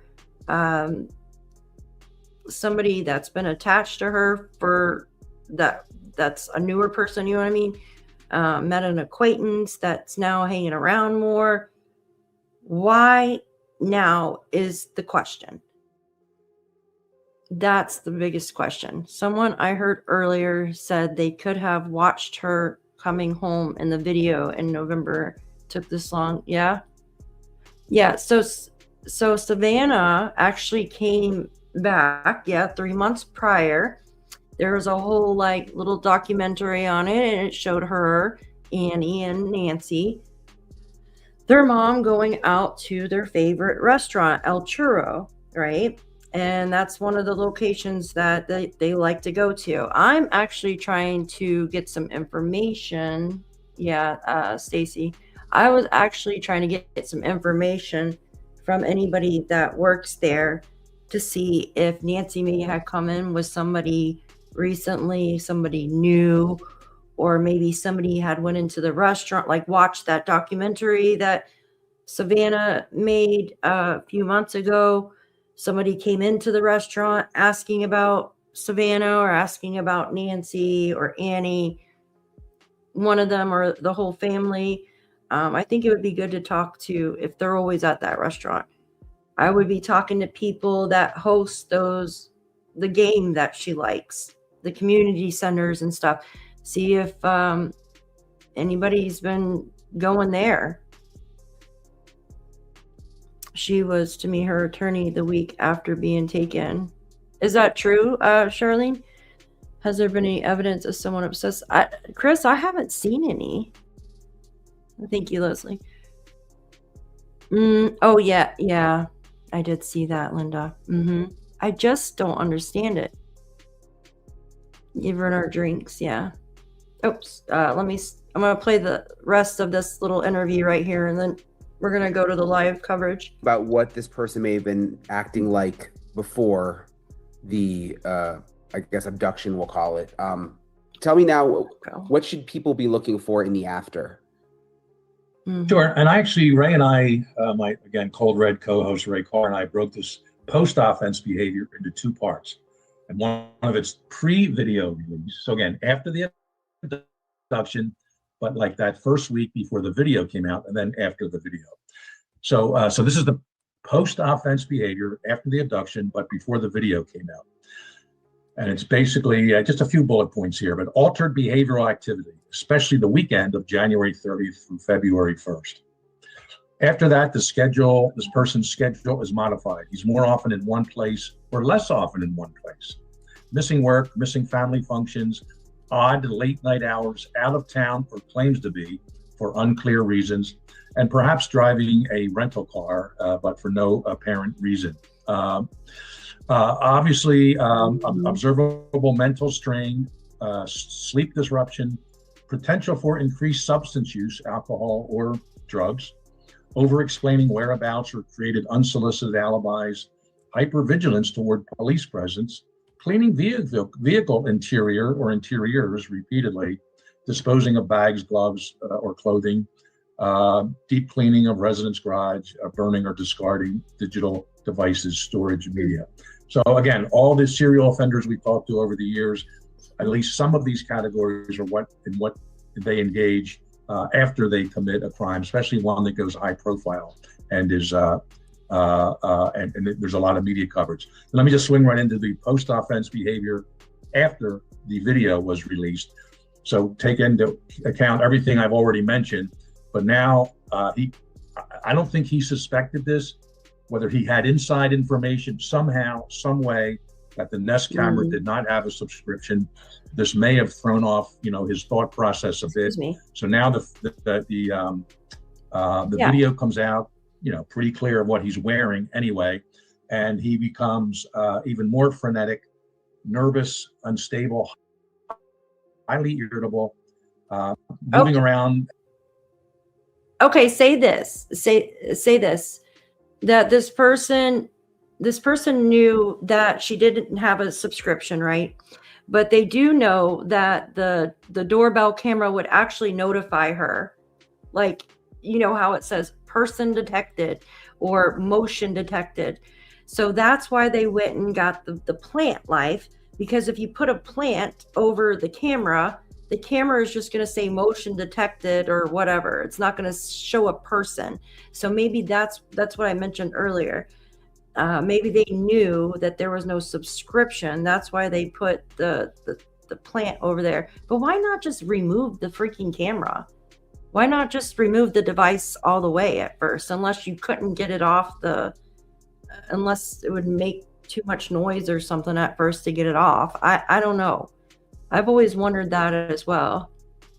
Yeah, I've never heard that, Charlene. Trying to get her to move into a facility. I've never heard that. Yes, and the electrical workers. Yes. Oh gosh, what was his name? They came out a couple times and redid the box with the grounding rods. Physically, and even much more so than the past week. Possibly changes appearance, cuts hair, mustache, grows facial hair, and following the media even more obsessively. Frequent searches online of case updates or suspect descriptions, no doubt following the media. No doubt, Brian, listening to you both on television and digitally and on your pod as we talking right here, monitoring all different Facebook and social media groups. Possibly calling tip lines with false or misleading information and posting speculative theories online, and possibly discussing the case excessively to gauge reactions of other people. So again, some of these may be right on the money, some of it, once or twice he did this, one or two may not be applicable at all. But as I'm telling you, with everything I've just sort of mentioned here, if you know someone out there in any category of your life that fits at least, 3/4, the majority of these types of indicators, call the FBI tip line. If nothing else, you're going to get, and it's right, you're going to get $200,000. And if it's wrong, that's okay. The FBI is used to getting well-intentioned tips along the way. When I got the Unabomb in the summer of '95, they had 2,500 suspects. Wow. And within 6 months or so, 7 months, They've got they're now the one named Ted Kaczynski. But we had to rule out a lot of those other 2,500 that people were calling in. So call it in if these characteristics even resemble a little bit someone you may know. Now, I'll end this part, Brian, and we can go into some more Q&A, but people talk about the lone wolf offender.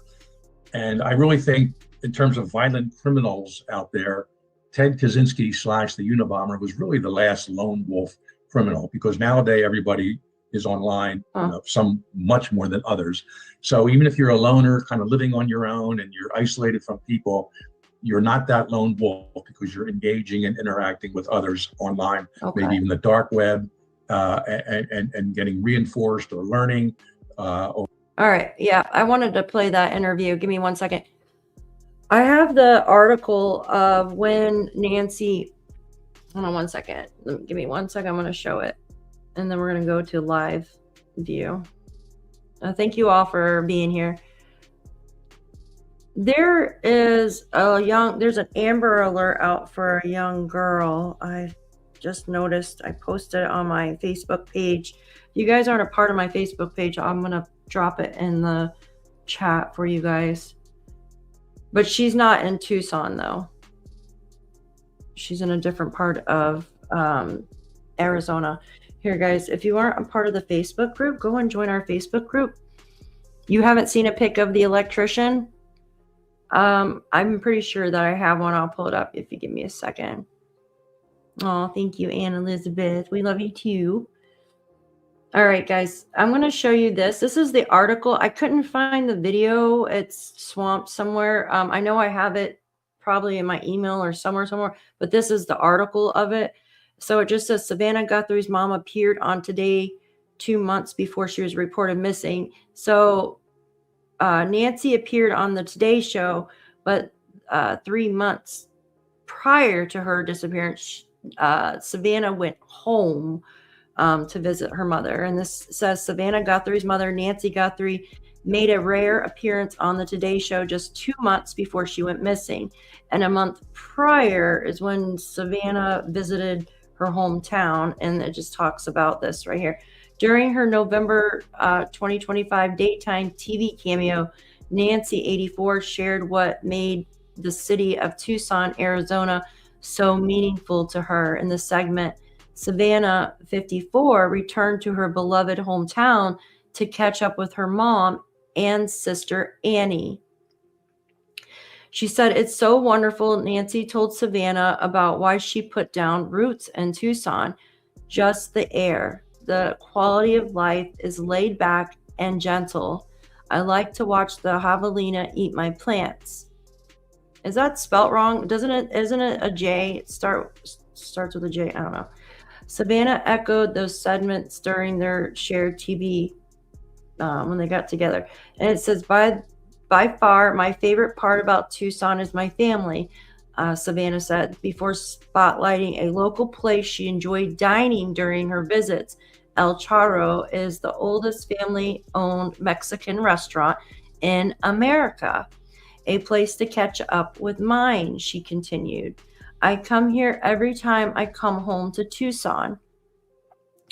So it says, and then it just talks about Nancy was reported missing on Sunday, February 1st, after she was last seen on January 31st. And then it talks about Nanos when he did a press conference that the authorities are still searching for her. But you have to have a permit if you are just a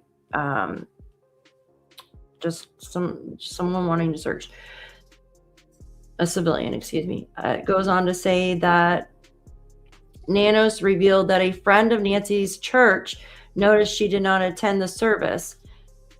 So right there in the beginning, we were told Nancy actually went to church, but no, she actually went to a neighbor's to watch a church service in Manhattan that her daughter, Savannah, physically went to. So, and it says Nancy shares daughters Savannah and Annie, as well as son Cameron, with late husband Charles, who died from a heart attack at age 49. That's young. Nano said the friend paid a visit to Nancy's home and did some searching before realizing help was needed and calling 911. Oh, I did not know that. So Nano said that her friend, her neighbor, did some searching before help was needed and called 911. What? Do you guys find that weird? So her friend, because Nancy didn't show up, it says her friend did searching before calling help and then 911. Huh. Did you guys know that?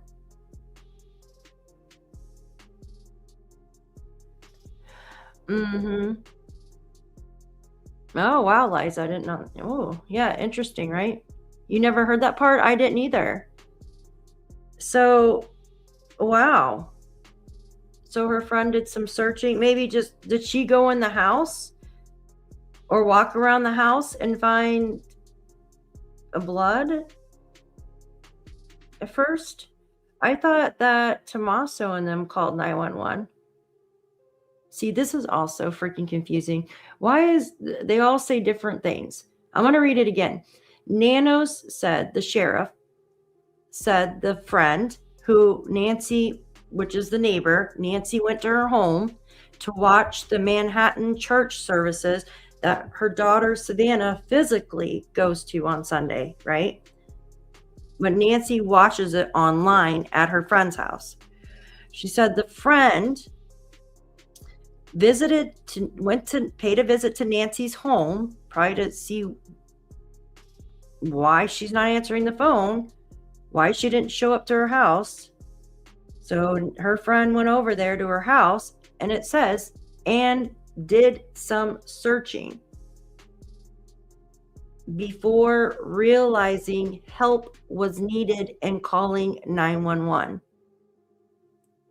But we were told Tommaso and Annie called 911.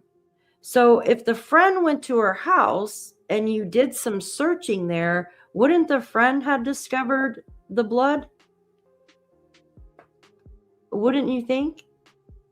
It says Nanos called the situation very concerning while sharing the update stating the authorities are not willing to rule out foul play. So the last person to see Nancy alive was Tommaso. The person that was supposed to see her next is the friend. So you have Tommaso and then the friend, right? Which I think her name is, oh my gosh, Anne, I think her name's Anne. So the lady called Annie, and Annie and Tommaso called 911. Thank you, Cindy. Yes. So, but the thing is, if the lady did searching, wouldn't the lady had called 911 because she would have seen blood on the doorstep? Like when she had went to her front door? Yeah, and DNA would have been present. Yeah, wouldn't she had went to the front door and ring the doorbell or knocked? Like you're not going to someone's garage door and knocking, right? Thank you, Ruby. Yeah, that's how I thought it was spelled, Javelina. Am I crazy? Or is it here? I'll post this link in the chat if you guys want to go read it yourself. Give me a second. Where are we at? This is AOL. Here we go. That's an old article on Today's Show. There's the link right there if you guys want to go check it out. So it goes on to say a nearby resident named Morgan Brown. I didn't even freaking know about this, you guys. This is all new to me. A nearby resident named Morgan Brown, who lives a quarter mile up the street from Nancy's residence, told us that those living in the neighborhood are being told to look at our Ring cameras to see if anything popped up. So I never heard of this person. No, I heard about the Ring camera stuff. Brown said they were informed authorities are narrowing it down to sometime between 1 a.m. and 4 a.m. local time on Sunday morning that Nancy went missing. Brown told us that both vans and helicopters were seen around Nancy's address on Sunday afternoon. This is the foothills of Tucson, Nancy's neighbor further explained. If you step 2 feet off the road, you are basically in the thick of the cactus. It's not gated at all.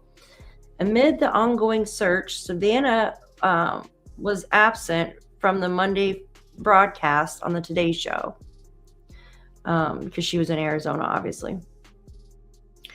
And it's just a statement from the family that on behalf of our family, I want to thank everybody for the thoughts and prayers and messages of support. Right now, our focus remains on the safe return of our dear mom, a statement shared on behalf of Savannah and her family. But I've never heard this part right here. Wait, that's not it. Hold on. Where is it at? Where it said she searched. That's freaking crazy. Right here. Got any new glasses. Nano said the friend paid a visit to Nancy's home and did some searching. What kind of searching did she do, you guys?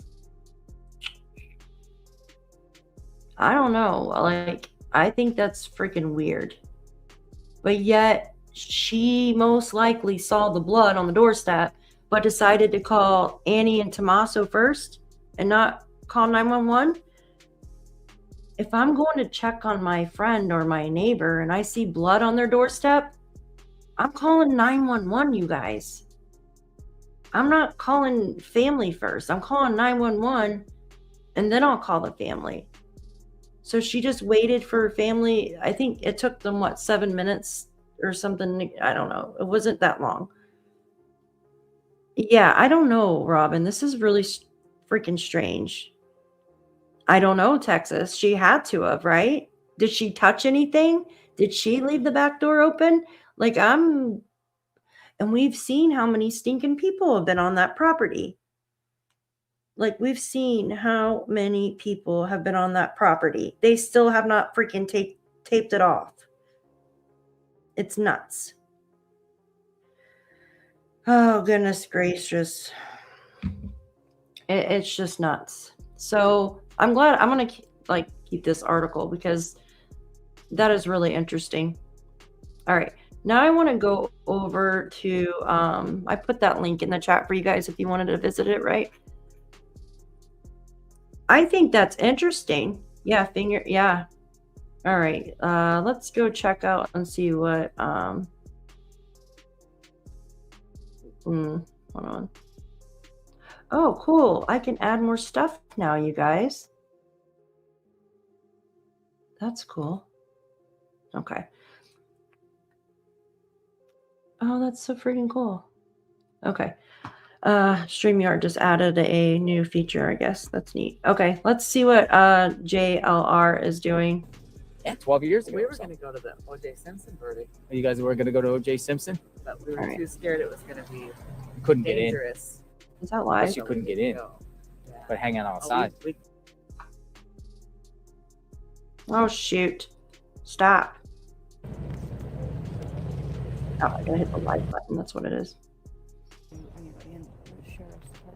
So look at the road now. See how they have the road blocked off now? Yeah, but I think that was more centered about searching on private property. Yeah, I know, Jen. It's freaking crazy. I don't think anyone is prohibited of walking down the road in a group of people. Let me see if I can find the press for you public guys. Land or sides of roads on easements. I don't think believe that's that. You don't need a permit for that. But First, I want to send this to myself, the article that we were just reading, because that's crazy. Oh, here, let me put JLR's name up here. Hold on. I don't like to not have a thingy up here. Do I have his? I should, right? Where is it at? Oh, Jesus. So much stuff up here.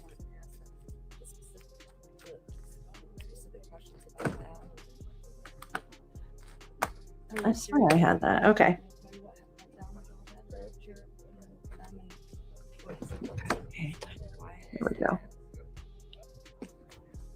There we go. Got the right person up there now. All right.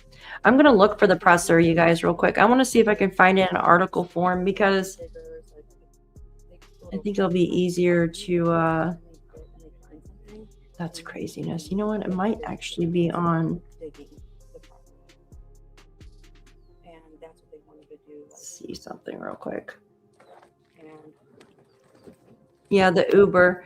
Well, the Uber, he should have had a video of Nancy. You know what I mean? Like the last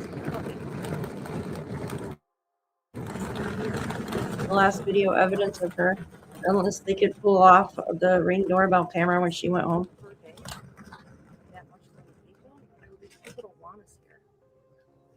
Doesn't seem like Pima County wants. Oh, I'm a dork. It's not, I don't, well, the county, I don't think it's the citizens. That's what they want. You know what? Wow. They have really blocked off the road right there.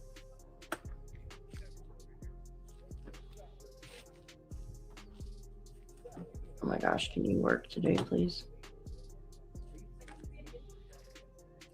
All right, that doesn't want to work. JLR investigates as we make the commitment while we're here to be out here from sunrise to sunset. Wow. We have about another hour to sunset, and we'll continue to see if anything pops off or anyone stops by or any type of. There we go. Well, there's hardly any freaking room for them at all. Media kind of like wrapping it up over here. Mm-hmm. Kind of just got the barriers and. That's crazy. Give me a second. I'm going to look up little red cones and real quick. Where's that?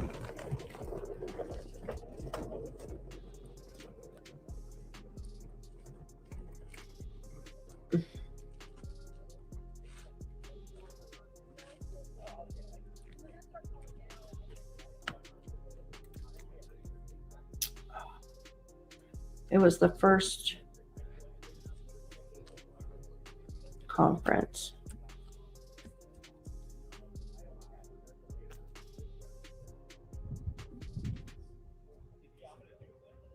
I'm looking for the first conference of it.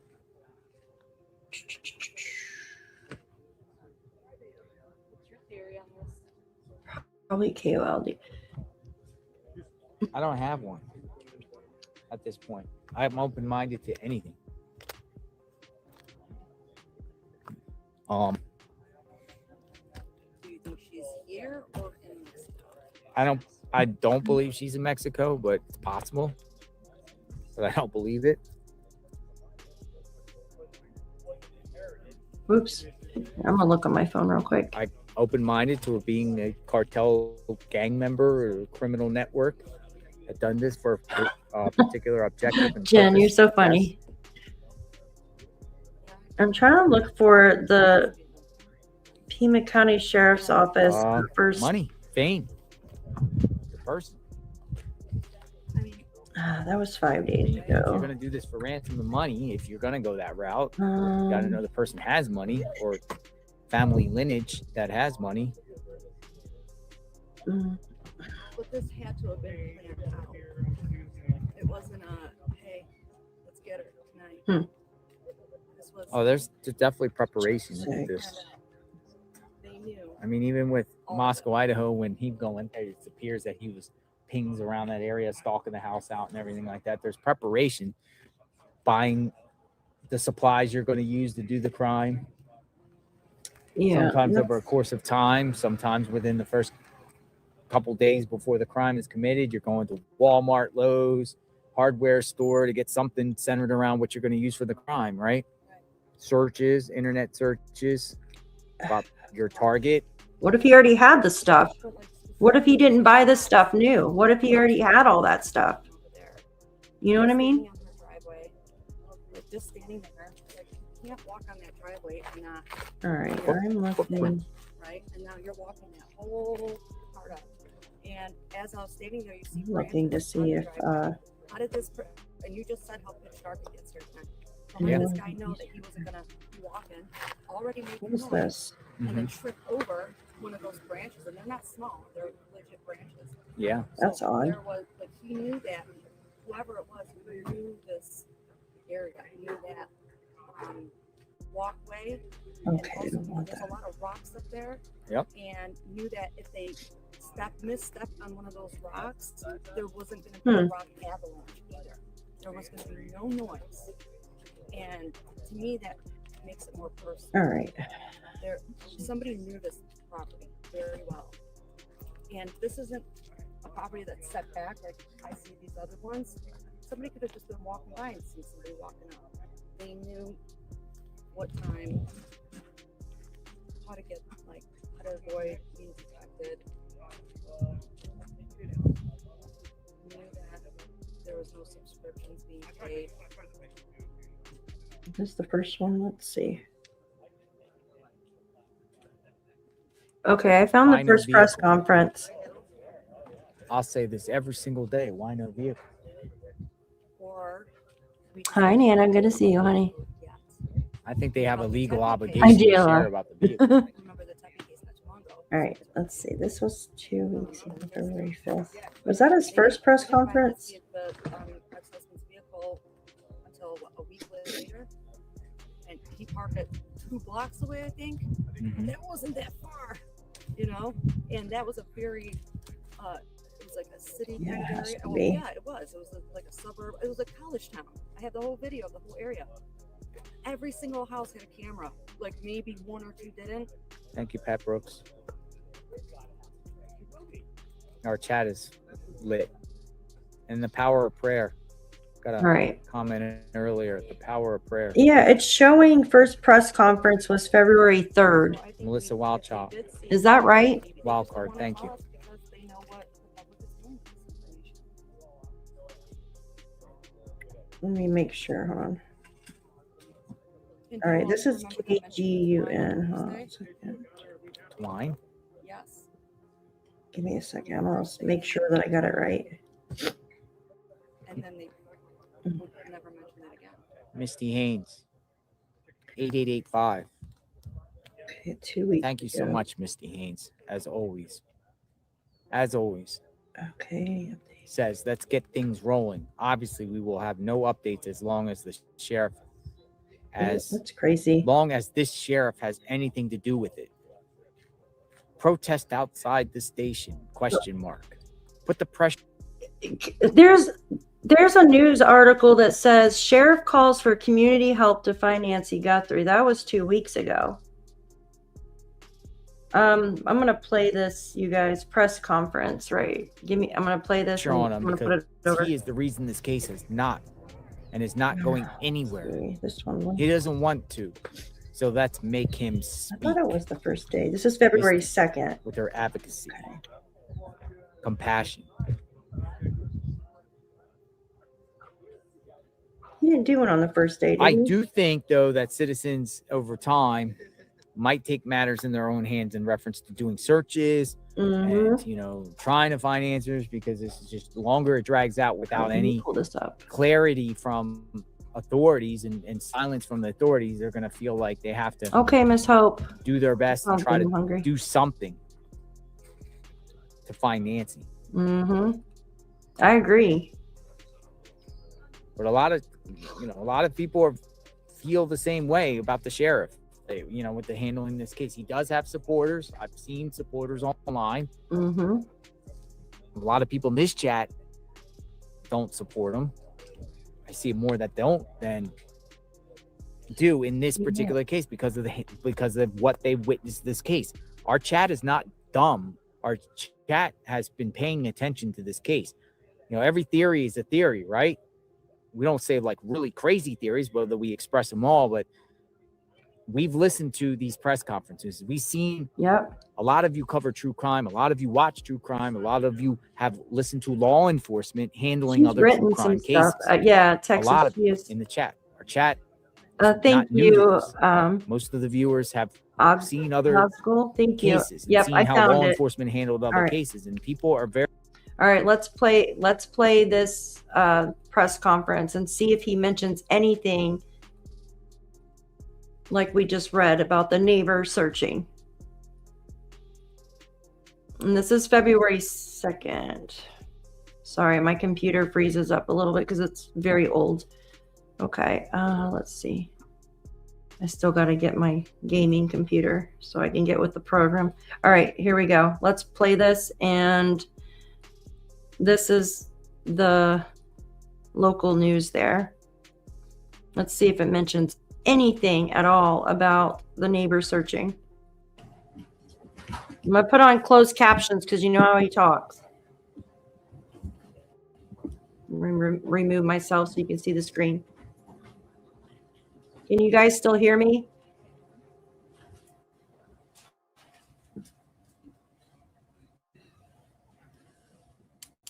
I'm going through some talking points with the family. I want to make sure I cover them.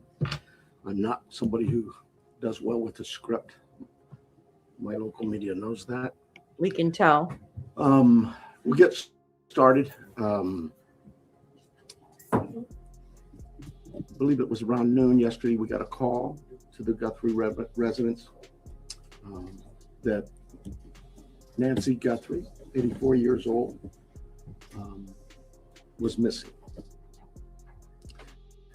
We expended a lot of resources for a missing person that we typically always do. Our search and rescue volunteers, our search and rescue teams, other agencies, Borstar from Border Patrol sent their canines out. They worked tirelessly all day yesterday and all day tonight. I'm sorry, all day yesterday and all last night.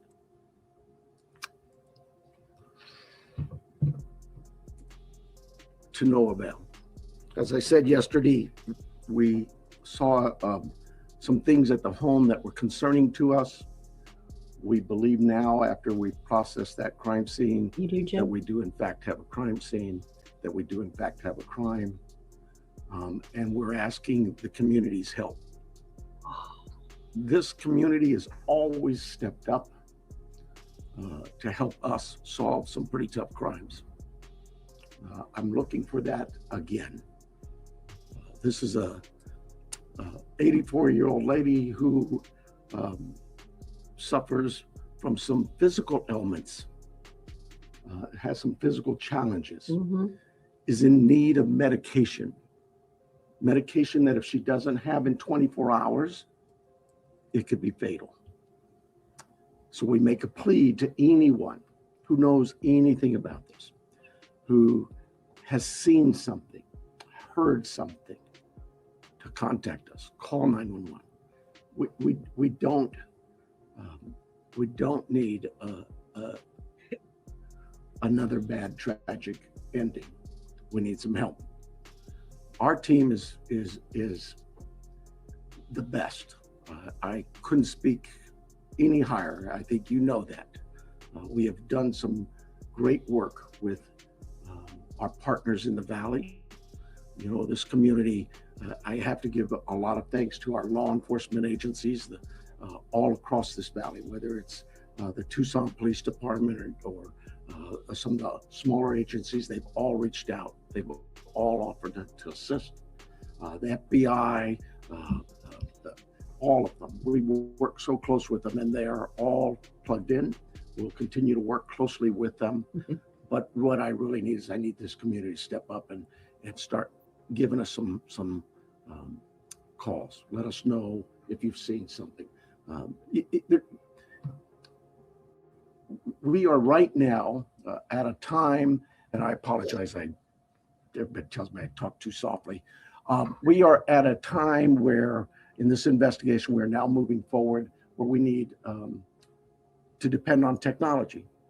You know, our license plate readers, our camera systems throughout the community, anything, everything. And we will download all that data we have from the home, from different pieces of technology we've gotten, and we will use that to our advantage. But the reason I bring this up is that, you know, I'm a cop, I hate politics, but I have to remind our political leaders that they need to quit this banter of every time law enforcement leaders come to you for a need, that you give up these ridiculous remarks about how it's going to be misused. AI is a bad, evil word. The cameras are very bad and evil. I'm tired of that. those tools in the right hands with the right minds and the right approaches are extremely valuable to solving crimes just like this. We need that. We need more staffing. We need a lot of things. But what I really need is I need the community's help with this. So I want to make sure before I take any questions, it is a crime scene. We know that. She needs her daily medication. Wow. And anybody that sees anything that even looks, hey, maybe that's her, just take a quick picture. And take a video, send it to us. The number is real easy here locally. It's 911. You can contact our 88 crime and remain anonymous. You can call me, anybody. I am here to take any questions you may have. It will be a little limited. I apologize for that, but we do have a crime that we need to protect its integrity. I have here Sergeant David Stivers from our homicide team. He has been up all night, so bear with us if we are a little bit fuzzy in our answers and responses, but we're both here for any questions you may have. Let's start, Chair, please. Recognizing your limitations, but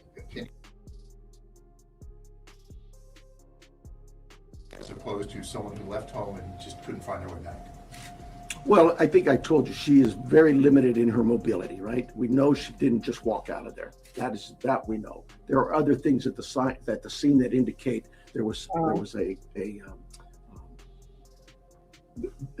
she did not leave on her own. We know that. If you're not at plate readers, is there a vehicle associated with this? When I told you we're now at this phase where we're looking at all the technology, all of that is being evaluated as we speak. Let me say this: we've not just thrown our search and rescue team out there. They are going to be doing some door-to-door with our criminal investigation team. It is not just our homicide unit.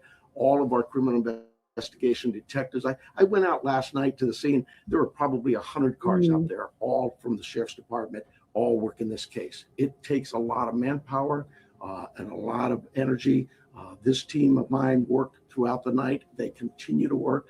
David's had zero sleep, but he and his team are working as hard as they can.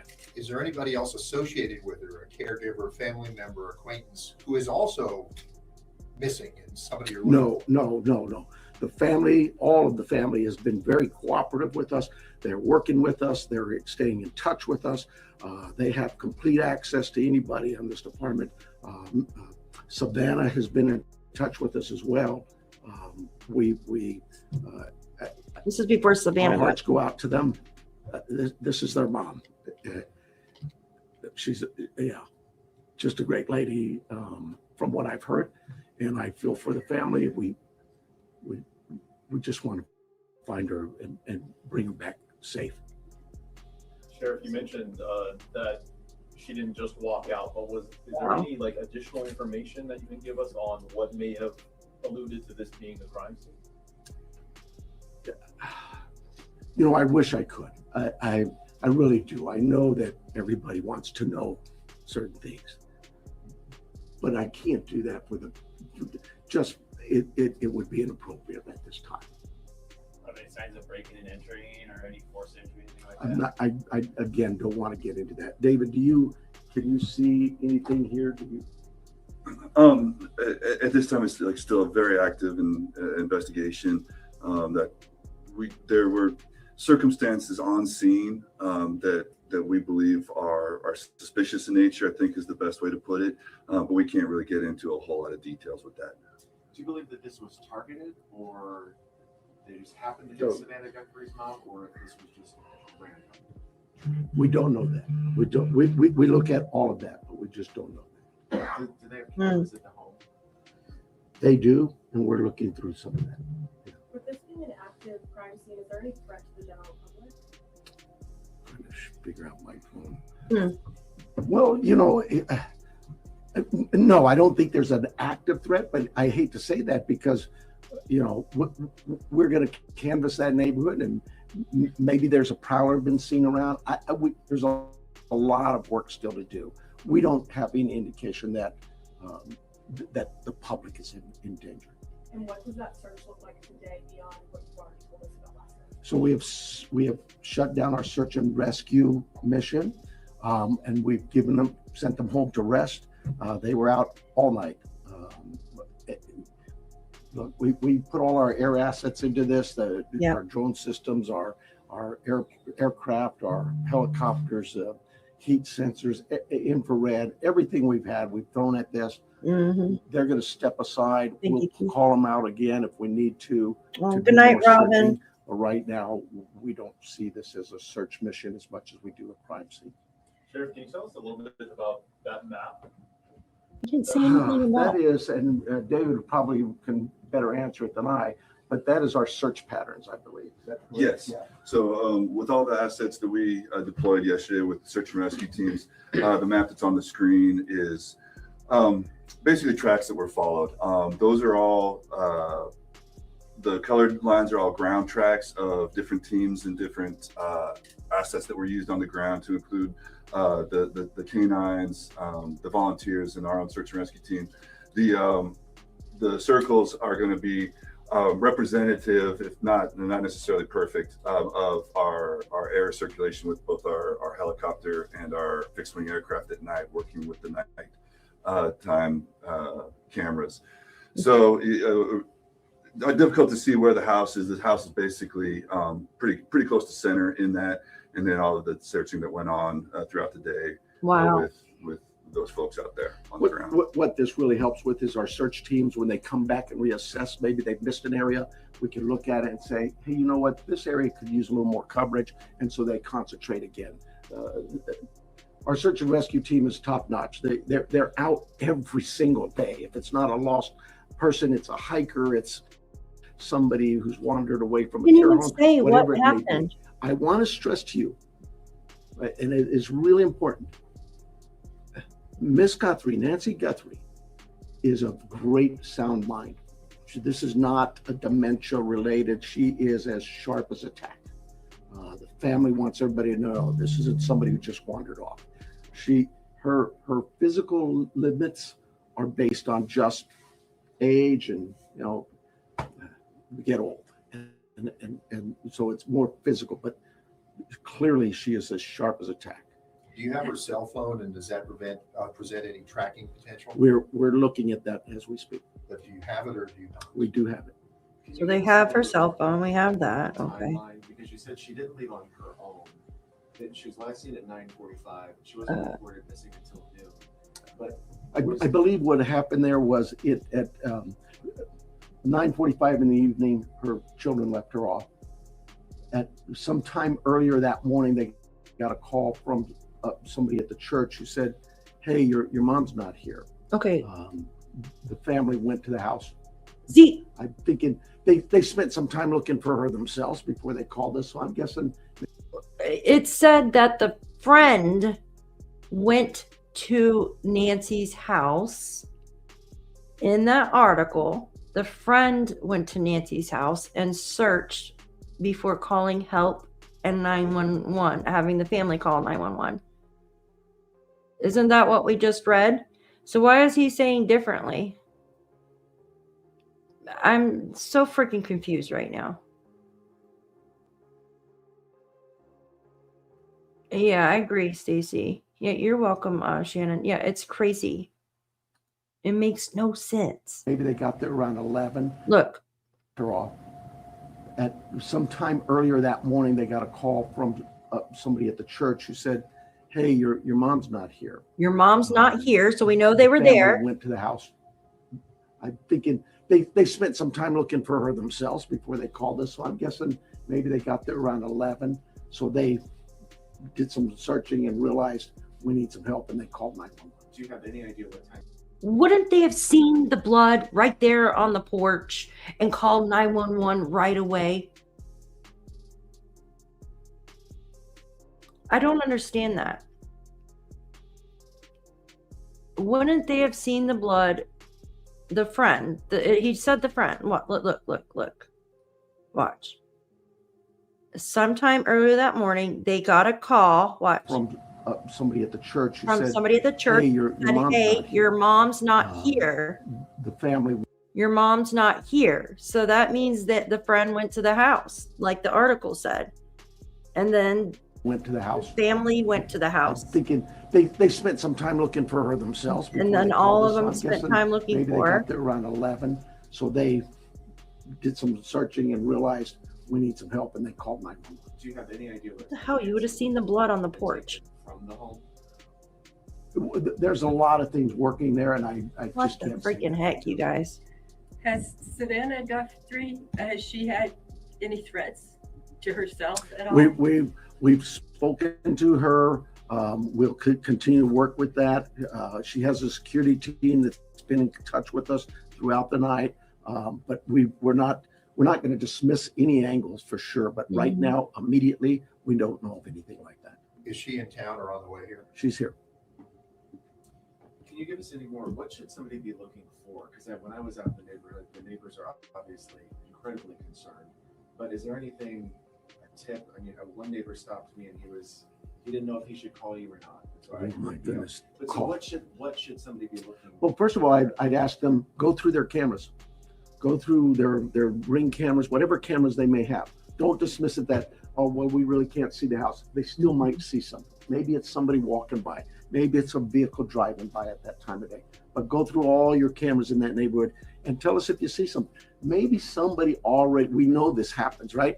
Oh, I saw something suspicious, but I didn't think it was worth calling in, so I didn't call it in. Well, now it's call in anything you've seen or heard. Maybe it's a neighbor telling you, I saw this or I heard that. Call us. Don't tell the neighbor to call us. Tell the neighbor to call us, but you call us as well. We'll put it together. We'll get, trust me, I'm sure we're going to get inundated with a lot of calls. We'll handle that. Did she live alone? I believe, yes, she did. Yeah. Were there any caregivers you're normally associated with her? Well, she has house staff that comes by, takes care of the yard, whatever, in her house and that. But those people we'll be talking with and have talked to some of them already. But nobody who's like a live-in or anything? Nobody actually lives with her, no. Like I say, she's of great sound mind, and she is mobile. It's just She's it's a not challenge mobile. for her to get, as the family says. It's hard for her to walk her driveway. By herself. So 50 yards. You mean 50 feet?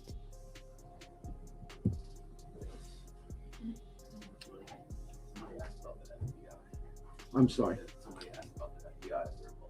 We, like I said, we work closely with all of our partners, whether they're FBI, ATF, ICE, whoever. Oh my God. Wrong one. Oops, where am I at? I can't watch. I think a lot of people can't watch it because a lot of people left. So listen, that article said in the beginning, yeah, we all thought that she actually went physically to a church that morning. Then we learned she was supposed to go to her neighbor's house to actually go watch church services, right? A neighbor's house to watch church services. The neighbor already had like grape juice and something and like crackers or something for their communion. The article could be wrong, but it was like what he just said was she wasn't home. Like the neighbor had went to the home. I'm going to do some more research on that, because if the neighbor actually went to the house and then like searched around for her, like when the neighbor had called 911, if she spotted blood on the porch. So, oh my God, it's a mess. It's a mess. Yeah. In his hands, the FBI. All right. I'm done watching him. I want to show you guys one more thing. This is the private search that is supposed to be going on. Yeah, I know. And he said 50 yards. She can't walk 50 yards. Like, she can't walk to the end of her freaking driveway. What do you mean 50 yards? All right, you guys. So this here is the new search. I'm going to blow this up for you guys to watch. Is there sound on this? So the FBI is searching again in Nancy Guthrie's front yard. These are all This is the FBI search. FBI agents. They were just searching across the street where the media is set up.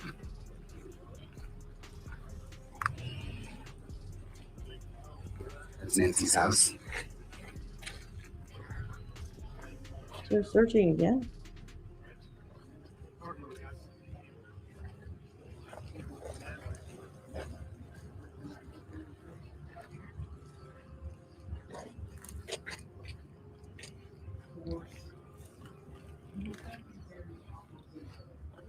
So this is just next to Nancy's house. They must think she's close by. What is that in the freaking, what is that, a cane? Or a pipe or something? What is that, a pipe? A well? All right.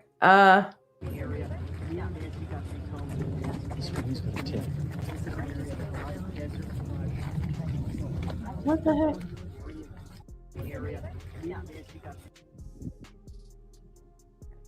All right. What is this? I'm getting dizzy from watching that. What the heck? So it says Nancy Guthrie reported search party tomorrow at 8 a.m. Sounds like a possible new information to make the decision to conduct a new search. I hope that is the case. If not, it means they're concerned they might have missed something. Did they ever conduct a proper grid search? I believe they had, but I never saw the scope of that search in terms of the area. Can you imagine if she was close by the whole time and they just missed her? Oh, like Travis Decker or Brian Laundrie, yeah. If this is solely a search conducted by private citizens, then according to the sheriff, he will require permits. Yep. Yep. He's requiring permits for private searches, you guys. Okay. Oh, goodness. My eyes are crossed from that. Oh, goodness. Yeah, exactly, you guys. Hi, Peacemaker. Good to see you. So what you guys think? Their boss probably told them to go. Yeah, because right in the beginning, he asked the people in the area that he's going to need their help. So, like, it just baffles me. It really does. It really baffles me. Let's go check out JLR real quick and see if anything else is going on. But there hasn't been, oops, wrong thing. There hasn't been much. Let's see real quick. I can't listen to that press conference anymore. I remember in the beginning, I could barely even freaking hear him. All right, let me add myself down here. Oh, we missed you too. You'd be looked upon as a hero, a savior. Well, they really, look at that. They're trying to move Misty him out. Haynes wants to go protest. Like, protest the sheriff. He's still talking about the sheriff. Wow. That's crazy. Just find Nancy. Well, this is needle in the haystack territory. I mean,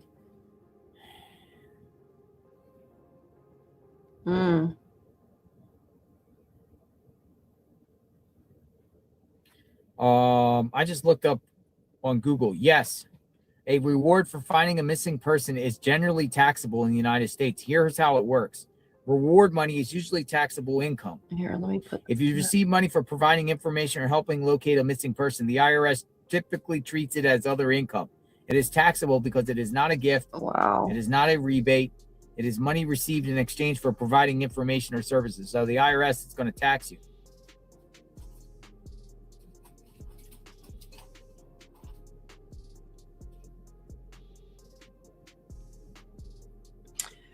All right, so taxable. Let me turn that off for a minute. So basically, it says update. This is from the Pima County Sheriff's Department. Oh goodness, it says update on the DNA analysis. just now, within the past 25 minutes. Lab experts are working through that analysis.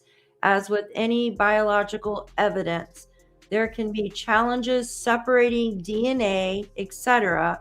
There are currently no updates regarding this process. Are you freaking kidding me? Why did they even say anything if there's no updates? That's just nuts. So, Pima County Sheriff's Office having the lab experts are working on the analysis and they're having challenges. Goodness gracious, you guys. Oh, jeez, this is nuts. And then the locals were going to do a grid search tomorrow, and now they need a permit. Wow. The private search parties, volunteer search groups have inquired about being in the area. Per the sheriff, they were asked to please give investigators the space they need. Wow.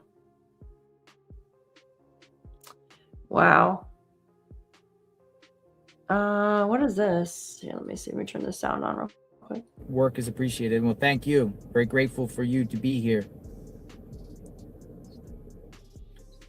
Keep it cute, boo. Says, I think you should call it a night and get some rest. Tomorrow's a big day for search. No, we stay here from it's getting dark soon, so obviously I am leaving soon. And just, you know, we're leaving soon. I'm leaving soon. It's a report filed. Okay. Huh. So many comments coming up through. Yeah, I could go up to the road and hit the sunset here in a second so we can look at the sunset as it comes down. I'll go to the top of the road. Wow. All right. I want to show you guys. They didn't do any searches around here, like they were canvassing. Yeah, nothing. There will be searches tomorrow. Yeah, private searches. Or at least a small group of people, maybe a large group. Yeah, I want to show you something real quick before I let you guys go for the evening. So this is the flyer for the private search tomorrow. And I say that lightly because it seems like they don't want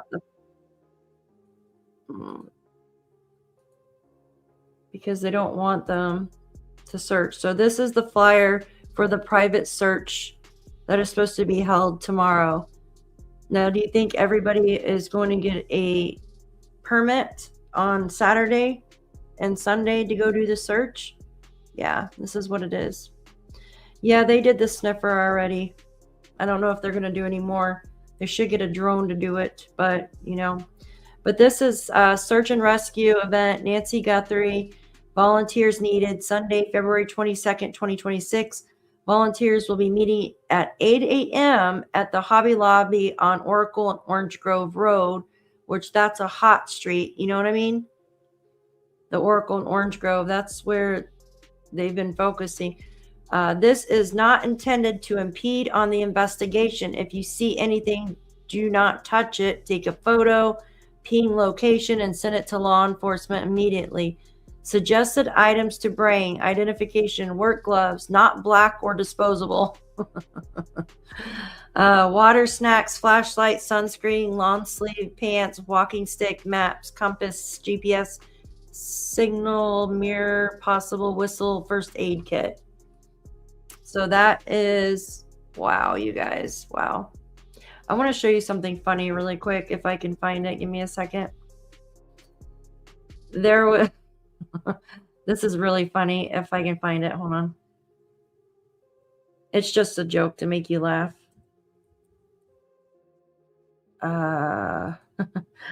There's something somebody posted and it's freaking hilarious. Where is it at? It was posted the other day. Give me just a second to look for it.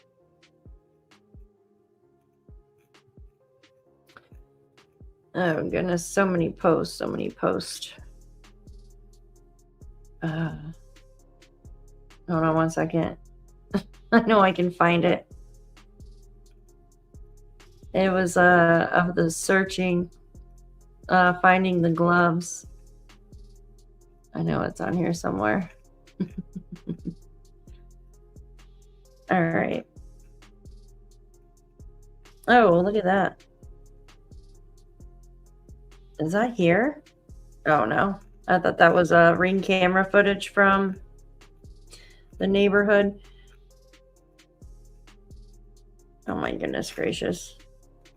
Oh, so let me show you this, too. So this is actually...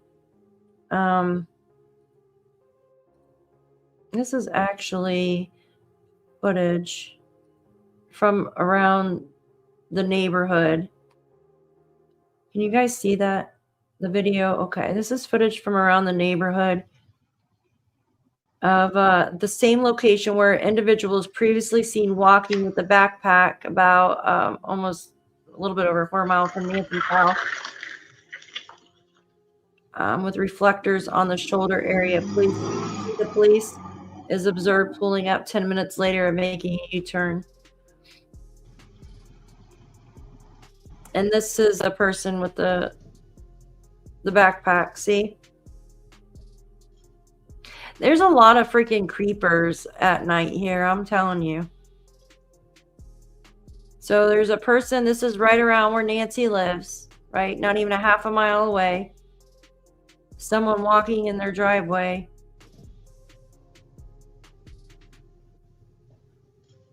And then it caught the police car right after.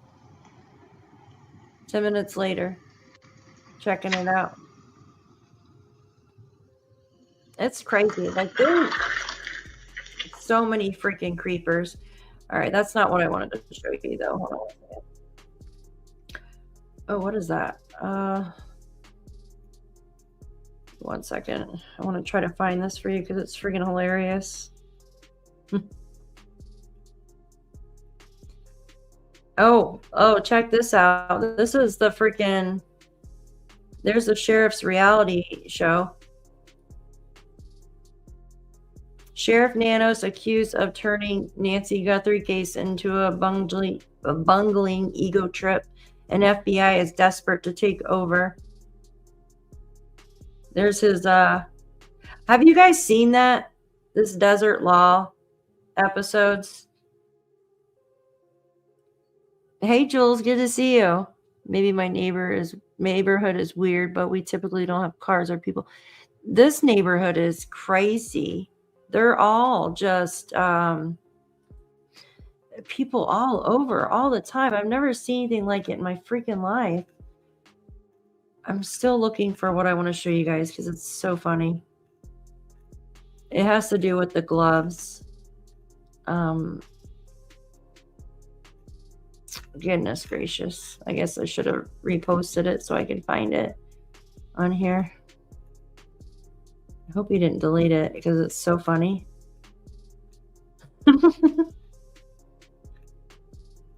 Oh gosh. All right, if I can't find it in a minute, then I'll just have to play it a different day or something. It was somebody running around throwing like 5 million pairs of gloves everywhere. Oh wow.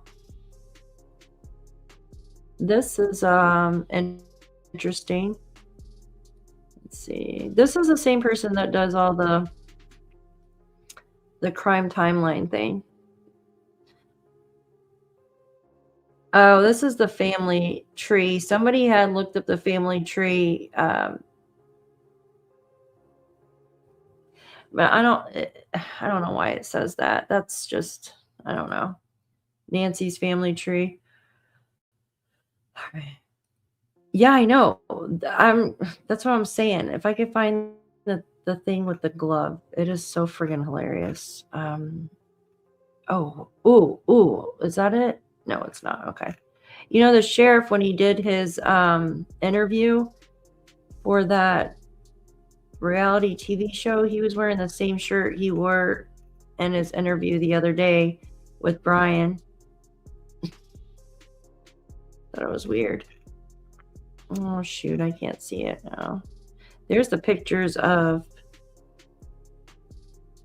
Oh, this was interesting too with this guy here. Am I frozen? Okay. Let's see. Hold on. This is the... Help him.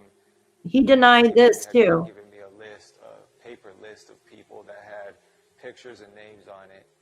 And he wanted to know if I could help him pull up in my system if any of these people have purchased a gun in the last year.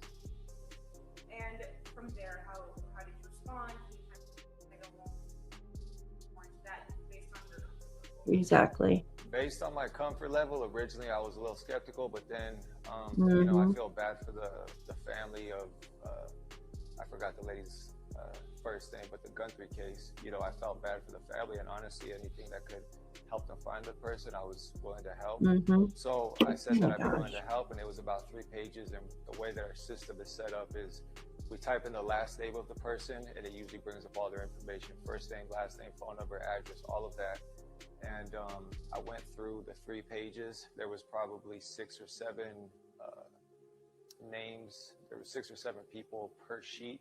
And so I just went through each sheet, all 3 sheets, and I typed in the last name, and nothing popped up. And the thing that I just noticed the most was that the last names, we're pretty familiar with our customers. So I could look at the names and be like, okay, yeah, that person might have been in here before. But honestly, last names were really uncommon. So like I was typing in the last names, I was like, I don't recognize this one, I don't recognize that one. And so I just went through the 3 sheets, typed them all in, and none of those people had ever been here. How many names and photos? To be honest, I don't remember the exact number of names per sheet, but it was 3 papers, and I want to say that there was probably 6 to 8 people per sheet. They had photographs and they had names, and it was 6 to 8 per sheet. You had mentioned beforehand too. Is it actually live? Through the photographs. Can you kind of go back into that? Yeah, so I mean, the FBI agent didn't tell me why he was here, other than just he wanted to know if somebody or any of these people that he had on the papers had purchased a gun from us. But as I was looking at the sheets, because I had watched the video on the news of the kidnapper, you know, sticking bushes in the camera, and it showed his face, and even though he was wearing a ski mask, you could sort of see the outline of his goatee, his mustache, and everything. Wow. So I was able to look at the photos that he was showing me, and I told the FBI agent, I was like, I'm no investigator, but my intuition is telling me, based on how these people's facial hair looks like, it looks like the guy that was on camera at that house doing the kidnapping. And he honestly kind of just smirked and took a deep breath, and he was like, yeah, that's why I'm here. He was like, we're going to be going to different gun shops, checking to see if any of these names that I'm showing you here, any of these people have purchased a gun in the last year. And so my intuition was right. That's what he was here for. And then so I just went on to check on our system to see if any of those people that were on the sheet had been in here to buy a gun, but unfortunately none of them had.